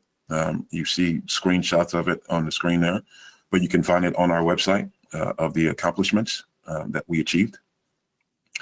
We are also working to align safety projects and programs and other programs with the safe systems approach. We're looking at our traffic safety investigation procedures and our run off the road monitoring program as just a couple of examples of how we're trying to achieve those alignments in the department. We're also releasing new technical guidance and updating standards. Our California MUTCD, we're updating it, and we're also trying to implement AB 43 that recently passed, that focuses on speed limit provisions in the department, well, I should say across the state. So we're working to implement those new technical guidance across the department and updating our standards and following the new laws around AB 43. We're also focused on research and development as new ways for us to get to the place that we need to get to in the department, looking at the proven safety countermeasures in research and development, again, to get there. Also, IDJA and Bill, has been mentioned already, has several new opportunities in it related to safety. Funding, we will be focused on how to use the funding, both in the competitive programs and the formula programs that will be coming directly to the department. Next slide. From the climate standpoint, this, again, will continue to be an area of emphasis for us, as it is for, again, our leaders in Washington, the Biden administration, and no doubt it's a focus area for Governor Newsom as well. We will be working to implement CAPTI and our strategic plan. We'll be ramping up action around both of those key documents that will be leading us along the way in the climate change area. We will continue our partnership with the federal government to address the challenges in this area. One of the opportunities that has come out of the bill, as you see the president on this historic day signing the largest infrastructure bill in the history of the country, one of the key components around the climate component of the bill that we will be working to implement is a program called PROTECT. PROTECT is an acronym, which stands for Promoting Resilient Operations for Transformative, Efficient, and Cost-Saving Transportation. This PROTECT program will provide dedicated resources to plan and implement climate adaptation and resilience projects to modernize our roads and bridges. So we look forward to working with our federal government partners here, FHWA Officer Vince Mamato, and his team on implementing new programs like that. As Acting Secretary Canova already mentioned, more than roughly $9.1 billion coming to the transportation side, specifically, if you will, from the governor's budget. 400 million of that money will go to state. Has been proposed, I should say, not approved yet. Will go to state and local climate adaptation projects. So a lot of opportunity, both at the federal and state level, to continue to advance our efforts around climate adaptation. And I'll note quickly on climate that recently I signed a Complete Streets director's Complete Streets policy for the department to ensure that all new projects that will be coming out of the department, whether it be a maintenance project or new construction, or whether it be in a planning phase, that those projects have a high level of consideration for Complete Streets. The department has always embraced Complete Streets for the last roughly decade, but this is a heightened effort, I will say, to make sure that we are absolutely following through on those commitments to ensure that the modality of the state continues to improve as we look to not only focus on moving cars, but actually moving people more efficiently and moving goods throughout the state. Next slide. I'll be brief here and hopefully take some questions quickly at the end, but equity, again, as the third part of the foundational principles, we will buckle down and try to get to even a better or higher level as it relates to equity in 2022 in the department. The department's Race and Equity Action Plan is moving forward as we look to implement it with our districts and our different divisions and programs to expand our efforts around diversity, inclusion, and equity. As far as our internal workforce goes, we will look to continue to focus on creating true careers in hiring and promoting and recruitment, cultural change within the department, and improving communication around the issues of equity as well. We also have a major responsibility as it relates to our civil rights office and areas around small business and DBE goals. Recently, our civil rights office increased our DBE goal in the department from 17.6% to 22.2%. To ensure that more DBEs and small businesses have an opportunity to grow within the department. There's a lot of opportunity through the program. As some of you may know, our budget and expenditures around the DBE and small business program in 2020 exceeded $1.1 billion. So there's a lot of opportunity for small businesses and DBEs to continue to grow with us. And again, we've increased our DBE goal to 22.2%, the largest that it's ever been in the state's history. So look forward to continued work with the CTC and CalSTA as we continue our collaboration on equity. I know we are moving forward on listening sessions on equity issues, and I was recently a part of internal training sessions with 4 commissioners who are present today with our staff and consultants. So look forward to that partnership and that improved efforts, heightened efforts on equity throughout the department. Last couple of slides here. Next slide. So instead of highlighting just one particular project today, I just want to highlight several projects that you see on your screen here. There are 2 slides with this of projects that recently received Excellence in Transportation Awards.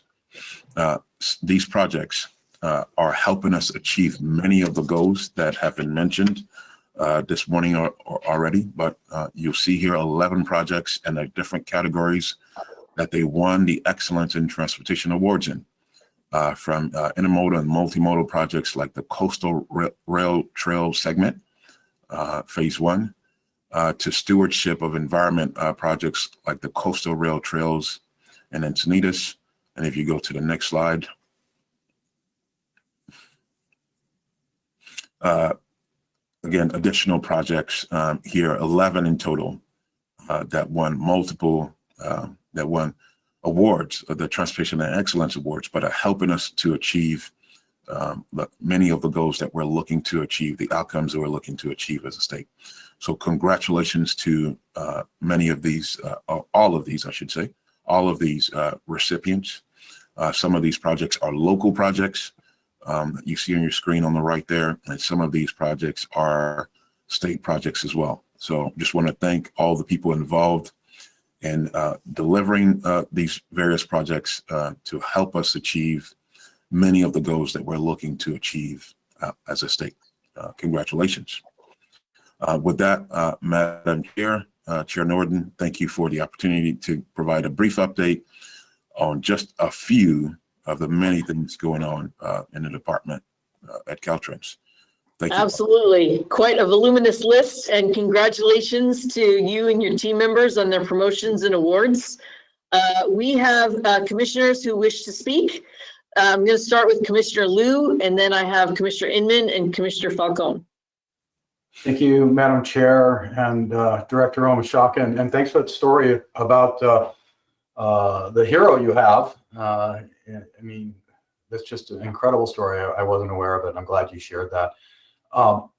With regard to your climate program update, we're all familiar with the research on induced traffic and the California, the Climate Action Plan for Transportation Infrastructure, CAPTI. You know, it acknowledges, and I'll quote, research over the past several decades has demonstrated that highway capacity expansion has not resulted in long-term congestion relief, and in some cases has worsened congestion, especially in urban regions.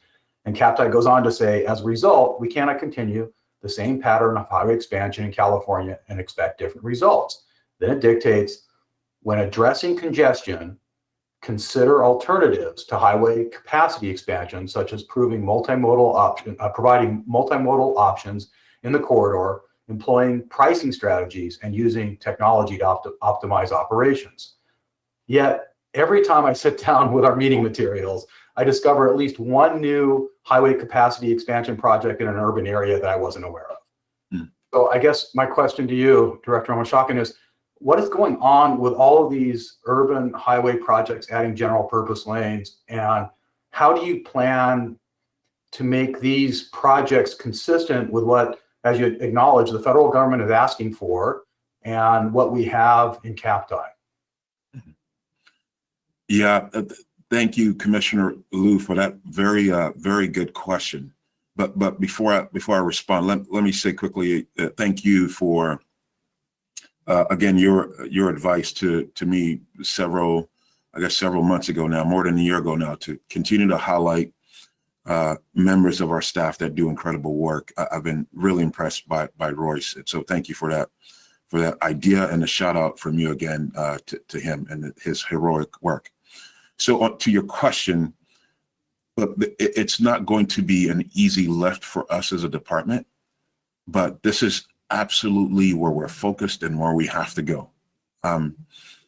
There's an existing pipeline of projects that are in various phases that are essentially, you know, for lack of a better way to put it, they're too far along to be able to turn around to completely focus on the direction that we're going to go. But I think our transportation community as a state is well aware, just like you stated, that we can't build our way out of the congestion issues we face. By thinking that we're going to just keep expanding and widening highways to get there, we know, I think everybody should know by now, that's not going to help us achieve it. To get there, it means we're going to have to consider managed lanes, you know, pricing strategies, and multimodal solutions, including technology. That's how we're going to get there. But we have so many projects that are too far along in the pipeline for us to be able to do an about 180, a complete turnaround to get them to align in a direction that we prefer, that we are required, even by law, with SB 743. And increasingly, as you noted, the federal government, it's hard to turn some of those projects around. So I believe at some point, I'm not sure when we will get to that point, but at some point, that pipeline, we will start to see a regression in the type of projects that look like what you're seeing that's probably bringing some frustration to you. We're looking at our entire pipeline of projects already right now. You will hear more about this soon. There'll be news to come out from the department on this, but we're looking at the entire pipeline of projects to ensure that they support this direction that we're looking to go to as a transportation community in the state, focused on climate, focused on equity, and becoming more safe as well. So expect to hear more about that in the coming weeks and months from the department. But excellent question, Commissioner. I'm very glad to hear that you're looking at all those projects in the pipeline and what might, if anything, can be done about them. That's exactly what I think has to be done, and I appreciate that you're doing it. So looking forward to hearing more. Thank you, Commissioner. Thank you so much. Commissioner Inman. Thank you, Chair Norton and Director Omashak, and thank you for your comprehensive report again. You always give us a great report. Safety, I know it's a personal priority for you as well as a professional one for all of us. And so my big question to you is, what else can we do? And I'm going to take the liberty here of volunteering all of my fellow commissioners to help lean in on a gazillion different pressure points, whatever it is. You know, my personal observation is with COVID, we saw the reductions in traffic initially, and then once people got out, they were like crazy. And I don't know why. Maybe because our life isn't normal or whatever, but I truly worry. And so my request for you is help us help you, help all of our citizens. And so I volunteer all of us to just meet with you. Let's do, you know, I know you have your report and you have your team, but whatever else we can do, we all have day jobs in addition to our government service. So whether it is rallying the business community to lean in, but yeah, whatever we can do, whether it's on the pedestrian safety, the vehicle safety, I think all of our fronts, we've just seen upticks. It's not just one of those sectors. Is the research that I've read, it's everywhere we turn. So my request for you is gather us together, give us work to do, and let's work together and use the fact that many of us have different touch points, and maybe we can get different voices in the choir to help us, because these numbers are just totally alarming. And hats off to your Caltrans hero as well. We all just so appreciate you showcasing that and making us aware. But yeah, so that's my request, and hopefully I'm not out of line here volunteering all of my colleagues. But and then finally, I do want to give you and the governor a big thank you for the cleanup efforts along our rail lines. I know our Caltrans team was instrumental out there, and our governor was just amazing in terms of dealing with the craziness that we're dealing with on our supply chain. So thank you to your team and to the administration for that assistance. So thank you, Director. Yeah, thank you, Commissioner. Commissioner Inman. The governor has been relentless in his focus on seeing things improve on the supply chain front as he worked with Secretary Kim as well. And he was rightfully outraged at what many of us saw on the UP lines, and it was eager to get down there to provide some help and solutions. And our Caltrans team, our District 7 team, were unbelievable in efforts to clean up as we went down there. So thankful to his leadership and support. And I know you're working very much in this area as well, Commissioner Inman, on the freight front. But to your former point about safety, we as a department are glad to take any help that we can get from you. and you're volunteering the entire commission. I hope all the commissioners are listening, so you're not surprised when you get an email saying additional work to do. Yeah. But it's a big issue. It's a huge issue. It's I think our most significant responsibility as a transportation community. And the numbers are horrible. They're bad, and we can do more. We lost a police officer last week in Elk Grove due to a wrong-way driver crash, where a wrong-way driver who was apparently intoxicated ran into a motorcycle police officer with the city of Elk Grove. That's one of the areas that, for lack of a better term, is a low-hanging fruit that we can hopefully provide major change. But the safe systems approach that I mentioned earlier, I think is the approach that we're looking to implement and embrace. And hopefully you as commissioners can help us there. So stay tuned, and you will hear from me or members of our staff about how to move forward there. Thank you so much. And we do agree that wherever Commissioner Inman deputizes us, we follow. So we're all in.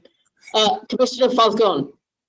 Thank you, Madam Chair, and thank you, Director Omashak. And I'm glad to see that you're much better. And well, we did miss you last month, so good to see you. And thank you so much for your thorough report. And I love that you're highlighting your hero and shero workers in the Caltrans family, and really puts, again, a human face to all the work that you all do. So thank you. I'm actually going to second Commissioner Inman. My remarks were basically about the safe system approach. It's a great reminder that, we're not only talking about mobility, we're talking about safety. And not just for those who ride and drive on our infrastructure, but who work on our infrastructure. So, the statistics were very alarming on the fatalities. And sadly, I'm aware of one fatality that occurred over the weekend on Friday of a 21-year-old community star athlete that occurred near the border on I-5, and it was a son of a friend, and he was a star athlete and went to the World Little League World Series, and it was horrible. I'm getting a little bit emotional just thinking about it, because I'm feeling very much for his family. But it really does, underscore the importance of safety as we're talking about our infrastructure, and just underscoring what Commissioner Inman is offering, what can we do as a commission to support you in this approach? And so it's really a comment and an offering, and thank you for bringing this up. And it obviously really hit personally home to me as I was hearing you talk. So thank you, Director. Thank you, Commissioner Falcone. It's disheartening and sad to continue to hear stories like this. Thank you for sharing that unfortunate story of a young life lost on our transportation system, using our transportation system. We have to circle around and do more to heighten this. And I'll say just quickly about the safe systems approach. Part of the responsibility there is that we point the finger very often to human error, and we are humans and we make mistakes, and we can be error prone. I mean, that's just the truth.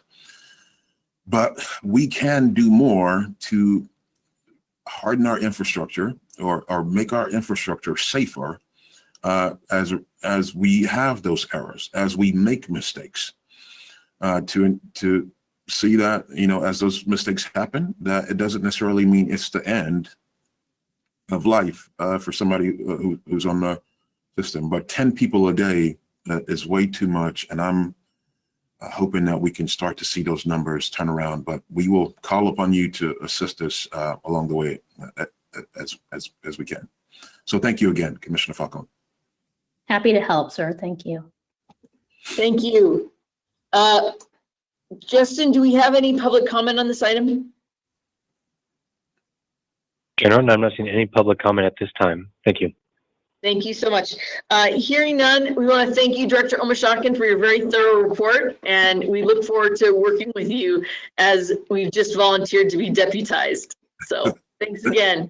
Thank you, Chair Norton, and thank you for your leadership as chair over the last year and a half. It's been an honor to serve with you in that capacity. Thank you.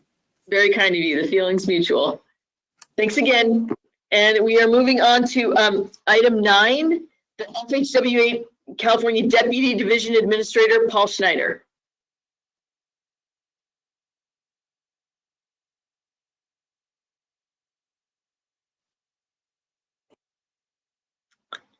Good morning, all. Good morning. Vince Bomano, I believe he's in Lake Tahoe with his family today, so he was not able to join us. So here I am in his place. I also want to extend my congratulations to incoming Chair Eager and Vice Chair Gardino. We're excited that both of you were appointed to those positions or elected to those positions. And, Federal Highway Administration definitely looks forward to working with the CTC, CalSTA, and Caltrans as we advance the bipartisan infrastructure law that's providing a lot more funding to improve our transportation system. I also want to extend my thanks to David Kim, Secretary David Kim. I had the distinct pleasure of working with him very closely for a while when he was the FHWA Deputy Administrator in Washington, D.C. when I had an assignment back there, and we became pretty close at that point in time. And I can't tell you how excited I was when I was working in California for David Kim to come there as the CalSTA Secretary and give me the opportunity to work with him once again. That was a true highlight in my career. All right, so I'm only going to discuss things related to the bipartisan infrastructure law. It's just confusing when we've named that law 3 different things at this point in time. IJA, big bill. So I guess they're interchangeable at this point in time. And I'm going to build upon both the acting secretary and director discuss the policy memo that was issued by FHWA on December 16th. It's really just intended to provide an overarching framework to inform the states and other stakeholders, MPOs, local governments of FHWA's priorities that can be supported by those programs. To be clear, FHWA's role is not project selection, never has been, never will be. And this memo isn't intended to circumvent that process. Project selection authority is clearly the roles of states, MPOs, and local governments. With that being said, the policy describes the types of projects FHWA is encouraging our partners to prioritize. And fortunately for us as FHWA representatives in California, it's pretty easy to promote those policies that are in the memo because they are completely consistent with California's priorities. So it's kind of an easy lift for Vince and I on that front. But in the policy memo, it does state that we're encouraging the recipients of federal funds to prioritize projects that upgrade the condition of existing streets, highways, and bridges, make them safe for all users, as we've discussed this morning, while at the same time modernizing them so the transportation network is accessible for all users, provides people with better choices across all modes. That's extremely important for us. Accommodates new and emerging technologies, is more sustainable and resilient to the changing climate, and is more equitable for all users. So that is FHWA's policy. Like I said, it's kind of easy being here in California because it's in complete alignment with where California as a state is going. So I'll discuss some of the details of the bill. So the big question is when is the money going to be available? So all I can say is it's complicated, kind of like a lot of stuff we have in the federal government. Generally, our financial system has the full apportionment for the bill programs loaded in it right now. including the new bridge formula program. And that means projects can be funded today with those program funds. Now, there are some nuances, as there always seem to be, and there was a pretty significant change in the Surface Transportation Block Grant program, so we don't have full apportionment in that program yet, but hopefully those things will get worked out and we'll have the rest of the funding available soon. And also, there has been no funding made available for 3 new formula programs: the Carbon Reduction Program, the Protect Program that Director Omashakin mentioned, and the National Electrical Vehicle Formula Program. So none of those have funding yet. And that's simply because Congress hasn't given us the ability to fund those programs nor provide apportionments for them. We're hoping that in mid-February that will change. We have a continuing resolution right now that goes through February 18th, and that's kind of the restriction on the 3 programs now getting funding. We're hoping that on February 19th something changes, but that's in the hands of Congress. They have the authority to do that for us. And obviously their intent is to fund those programs at some point in time as soon as possible because they created programs and they, authorized them. But the continuing resolution only going through February 18th does create a interesting conundrum for us. While we have the full apportionment for those programs in our financial system, because of the continuing resolution, the obligation limitation right now is only 39%. And that's because February 18th date. Now, hopefully we will get an appropriation on February 19th that we are able to lift that obligation limitation level to the 92% that we normally get. But stay tuned for I think everybody knows this. I'll say it one more time. Last year from the FAST Act, California got $4 billion in highway trust fund apportionments. In bill, we get almost $4.9 billion, but on top of that, we have already received another $850 million in the bridge formula fund. So we're already up to about $5.8 billion as compared to $4 billion. So that is a substantial and significant increase. I think, as you know, the bridge formula program is new. So FHWA issued guidance for the program on January 14th. There was nothing surprising there. The funds are available for highway bridges, new bridges, bridge replacement, rehab, preservation, resurfacing.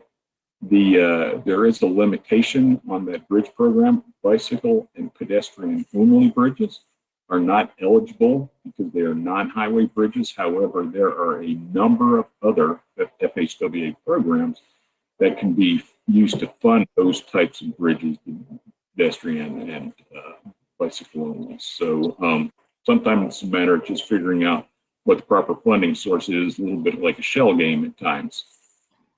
Yesterday, FHWA posted 10 fact sheets on our bill website.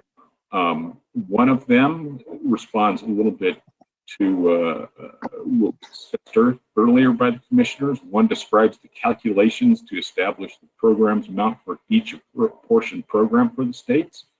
And then there's 9 specific or program-specific fact sheets, such as for the freight program. These are just really general information sheets that give a good description of the program, what the new eligibility items are.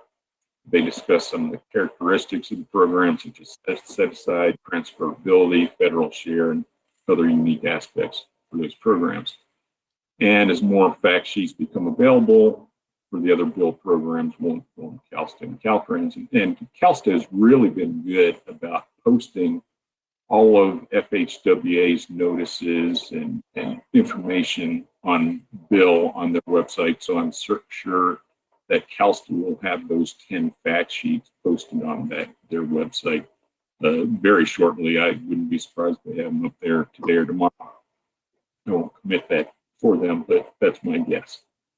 Anyway, lastly, as you know, Bill created quite a few new discretionary programs, and they are heavily funded. And they're available for a lot of organizations, including those that do not normally receive transportation funds. We call them non-traditional partners. So FHWA, we've really got the gas on this one. We are working as an organization, and I'm on one of the working groups to determine the types of resources we can provide to assist those who want to apply for those discretionary grants. We're looking at, both providing online support. We're hoping to provide a one-stop shop, basically a web portal where you'll be able to find information beyond the NOFO to support developing a very strong application package. And we're also working to try to figure out how our offices, both our headquarters offices and field offices, can provide direct support to those that want to apply for these grants. And FHWA, we are fast tracking this to try to get to establish a robust support system as soon as possible. I know my particular team were tasked with the end of April to get some information together to senior leadership in the FHWA. So I'm very glad to be part of that. I think the only other thing is this has been mentioned in the IIJ working group today, that the RAISE notice of funding opportunity for that $1.5 billion pot of money. The application process is open right now, and they're due by April 14th. And so that is all I have this morning, and I definitely thank you for your time. Thank you so much. This is very, very informative, and we look forward to reading the fact sheets when they're posted and staying tuned for all of the information that you're going to be providing as money starts to flow. And we really appreciate your leadership and that of Vince Mamano. Thank you for your time. I don't believe we have any public comment. Is that correct, Justin? Yes, Chair Norton, we do not have any public comment at this time. Thank you. And commissioners, none of you wish to speak on this item? With that, thank you so much, and we will make note of everything you said and move on to item 10. Thank you so much. With that, Dawn, the regional agencies moderator, thank you for your report. Thank you. Good morning, Chair and Commissioners. First, congratulations to incoming Chair Eager and Vice Chair Gardino. And thank you, Chair Norton, for your work as Chair for the past year and a half and over a truly unique period of time in this world. Congrats. Commissioner Alvarado, I really am pleased to see that you were able to attend today. So I just want to take one more opportunity to thank you for your service to the Commission. Yes. And Secretary Kim, if you are still on the line, we really want to thank you for your leadership and wish you well as you leave your role here in California. And others have really summed up your tremendous contributions. They really are greatly appreciated. The Statewide Regional Transportation Planning Agency, or RTPA group, held its regularly scheduled meeting yesterday. We heard presentations on several important topics.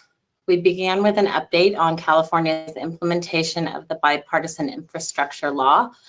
And the regional agencies have representatives on the various subgroups that are organized and facilitated by agency and Caltrans, and we are planning very active participation. This was followed by a good discussion on the governor's proposed budget and assumptions, the fuel excise tax CPI adjustment holiday, and commission's funding augmentation requests. Regional agencies are pleased to see general fund augmentation for transportation. It is very much needed and appreciated. Several questions remain about programming roles and responsibilities, as well as important questions on the excise tax CPI holiday and how it might be backfilled.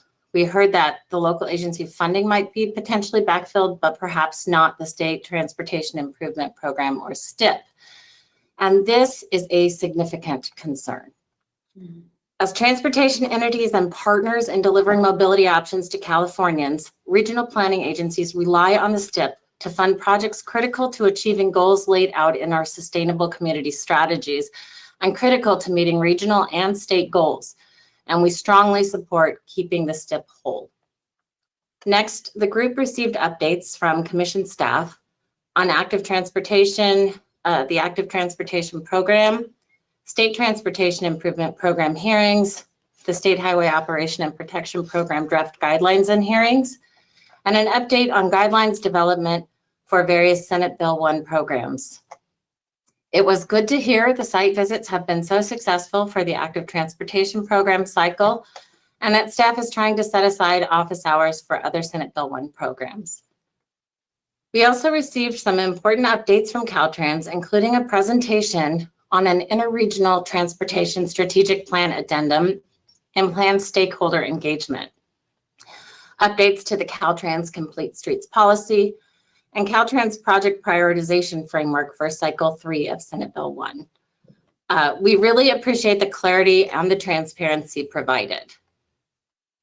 We got updates from local assistants on several programs and initiatives, including an update on the policy for use of federal obligation authority, development of a local assistant certification program, other federal program updates, and finally, the next local assistance training day, which is scheduled for March 22nd. Additionally, we all know the limited reimbursements in the emergency relief program have created challenges. So we were excited to hear that the state received reimbursement of about $64 million from federal highways on about 120 emergency relief projects. I want to note that some of these initiatives are quite extensive, and I'd like to take an opportunity to not only thank Caltrans and Commission staff, but also to recognize and thank the regional planning agency representatives who participate in these working groups and volunteer to beta test these new processes, because working together, we really are getting a lot done. And that concludes my report, and I'm happy to answer any questions.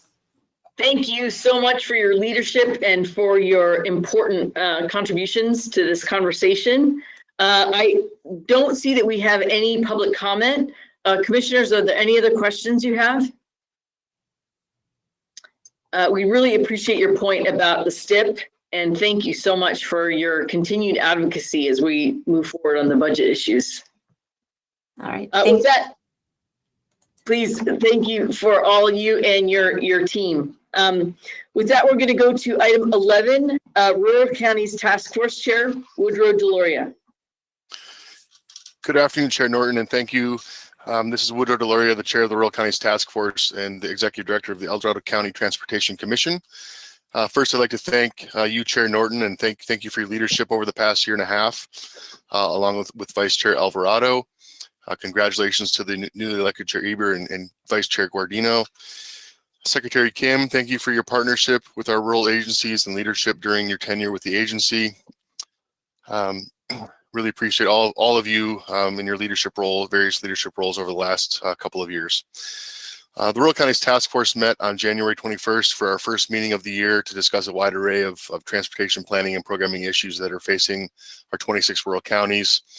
We had an early presentation from Tony Dang of Caltrans discussing how to best coordinate on the Caltrans Complete Streets plan that Director Omashakin mentioned earlier.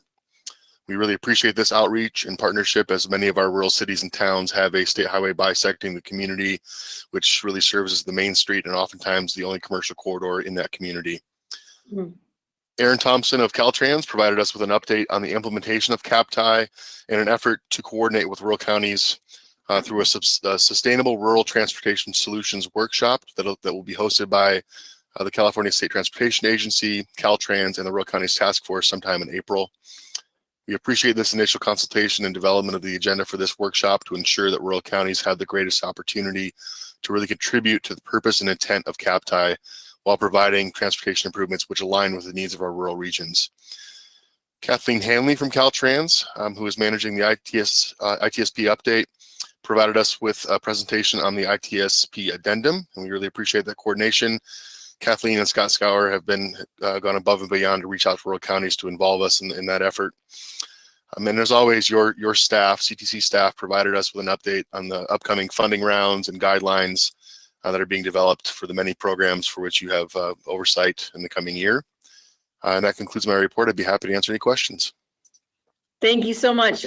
We have no public comments on this item. Commissioners, are there any of you who wish to speak on this? Hearing none, we want to thank you very much for your report today.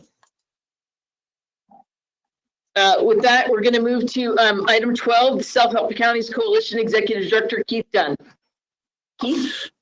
Thank you, Chair Norton and Commissioners. I want to start off by thanking you for your service, and Commissioner Alvarado as well. Welcome in our new chair and vice chair, Eager and Guardino, to take the reins. So we appreciate your leadership and continuing efforts to work together. I'm going to try and be as brief as possible to not to stand between you and your lunch. I would like to recognize, first off, Commissioner Alvarado and Director Weiss's comments with regards to the excise tax, and the comment about the local agencies have been so successful because of, and I'm going to say our tagline, which is promises made, promises kept. It's very important to remember when we interact with the citizens of our great state that there's a commitment that we make to those voters and citizens that what they're spending their hard-earned dollars on is going to go to what we tell them that it's going to go towards. So from the Self-Help Counties perspective, we're going to have a board meeting coming up, but we're looking to have continued conversations with the administration about priorities. We greatly appreciate their investment in our transportation infrastructure, and we're looking forward to a continued dialogue as we go towards a May revised budget and trying to highlight what we think may be some other alternatives to maybe go in a different direction with regards to suspending the excise tax. But we're going to be involved in those discussions. We particularly appreciate the opportunity to remain involved in the IJA discussions with CalSTA, and look forward and thank Secretary Kim for his service. Look forward to working with Secretary Kenovi on her new job.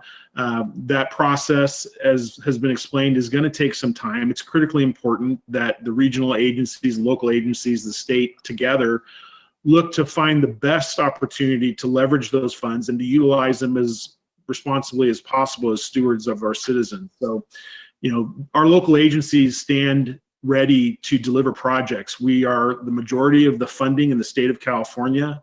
In partnership with the state, we look forward to building our infrastructure. Talking about CAPTI, you know, there's a great project that really goes a long way, and I know our new chair is probably going to recognize this. In high-speed rail, you want to reduce greenhouse gas emissions. High-speed rail is a great opportunity, in rail travel in general, to get people into alternative modes of transportation. I got a thumbs up. So, you know, when we talk about CAPTI, we need to remember that high-speed rail should be a portion of that discussion. And, you know, we also recognize that there's other parts of the state that do have congestion, that have projects that are critically important to the regions. And, you know, we commend the governor for his, at the last meeting when we were in Riverside, his recognition of the border with Nevada and the congestion that goes into Las Vegas at certain times, and his investment in that reduction of congestion, because it's a priority. And it needs to be priority as locals and the state look at traffic patterns and how people get around in their regions. And that's the great thing about our partnership, is that we can have those conversations, we can prioritize based on regions, and then make those investments. So we look forward to continuing to define and discuss with our partners what those priorities are and how we can go about securing as much of that federal funding that's coming down as possible together and building out for our great state. And with that, we're going to have a meeting. Like I said, we're meeting with Director Omshaken next week, the secretary the week after that, and we'll have a board meeting, but we're going to be actively participating in the budget discussions moving forward. And we look forward to reporting back to you. Thank you so much. We really appreciate your report, and I see that there are no public comments. Thank you for your praise for the incoming chair and vice chair, and for Commissioner Alvarado and myself. Commissioners, do you have any questions of Mr. Dunn? Seeing none, with your thorough report, we want to thank you, and we look forward to you at the next meeting. Thank you very much. Thank you.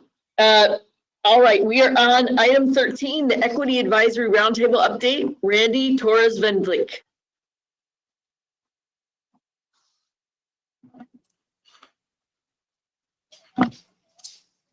Good afternoon, Commissioners. Good afternoon, my name is Randy Torres Van Vleck. I'm the Director of Policy and Planning with the City Heights Community Development Corporation.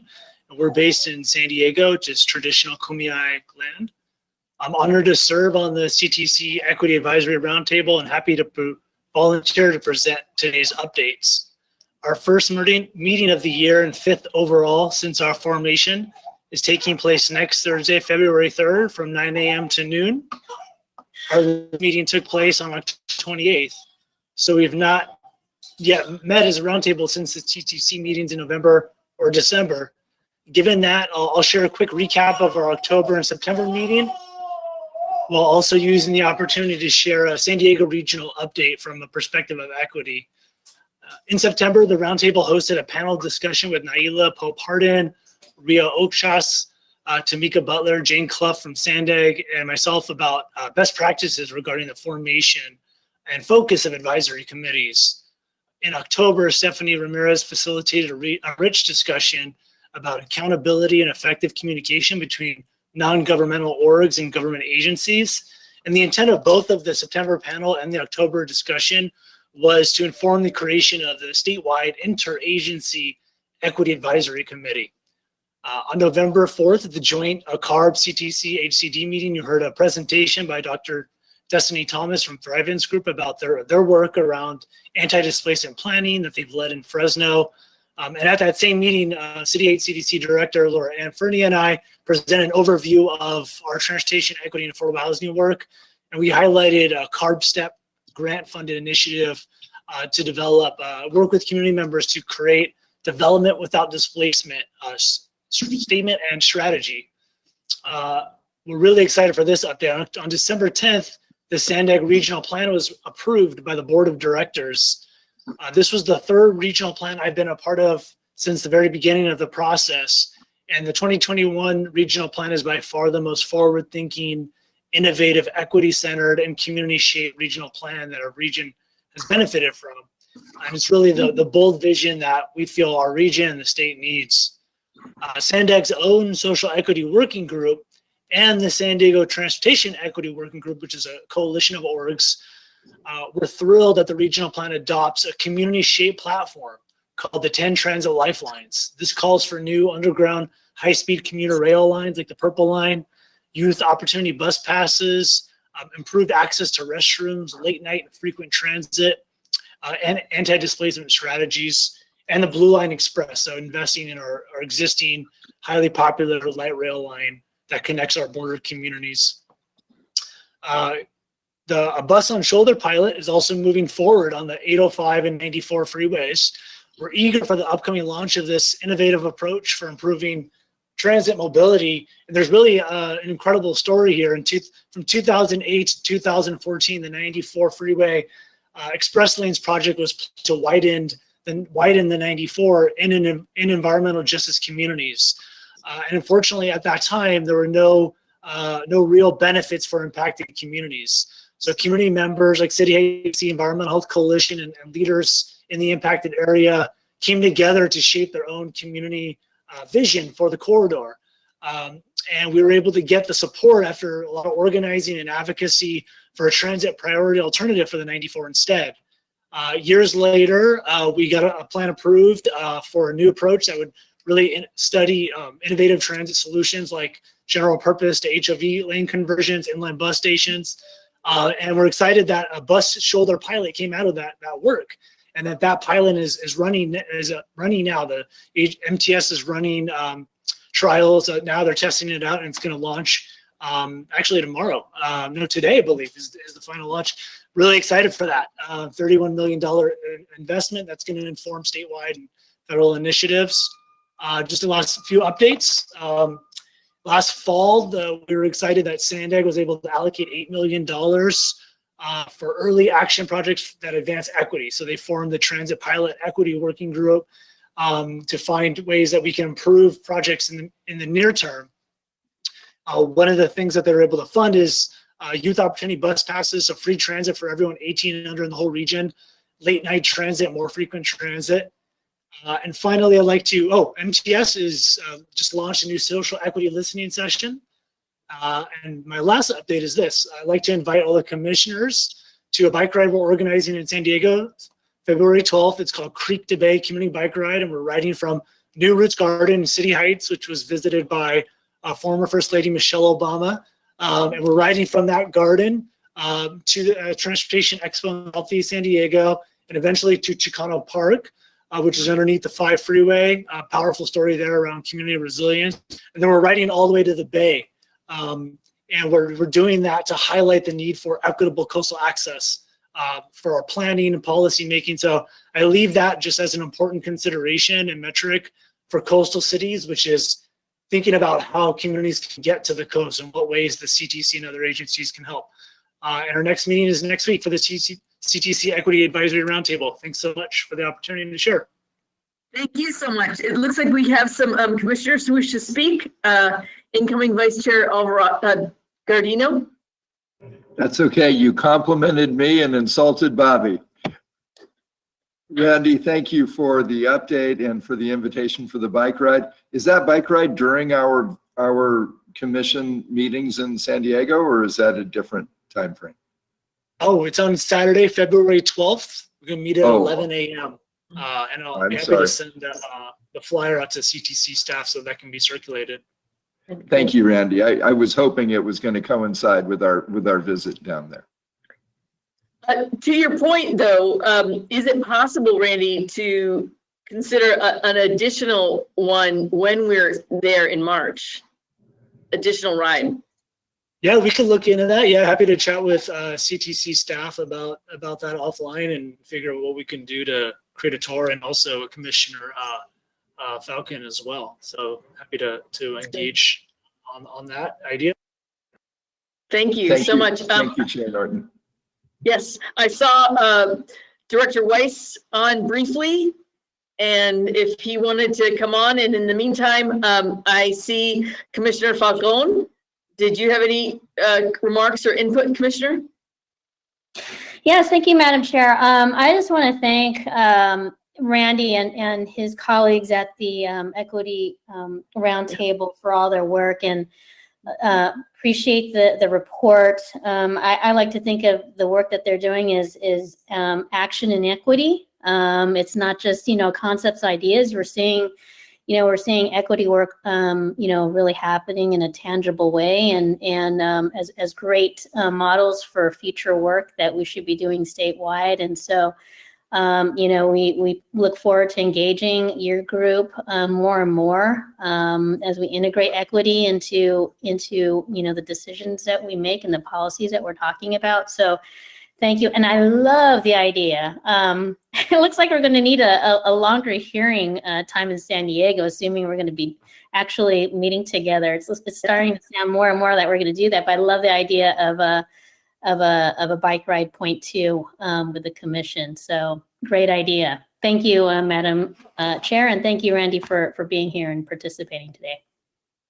Thank you so much. Really great points, and we look forward to you hosting us, Commissioner Falcon, when we're in San Diego.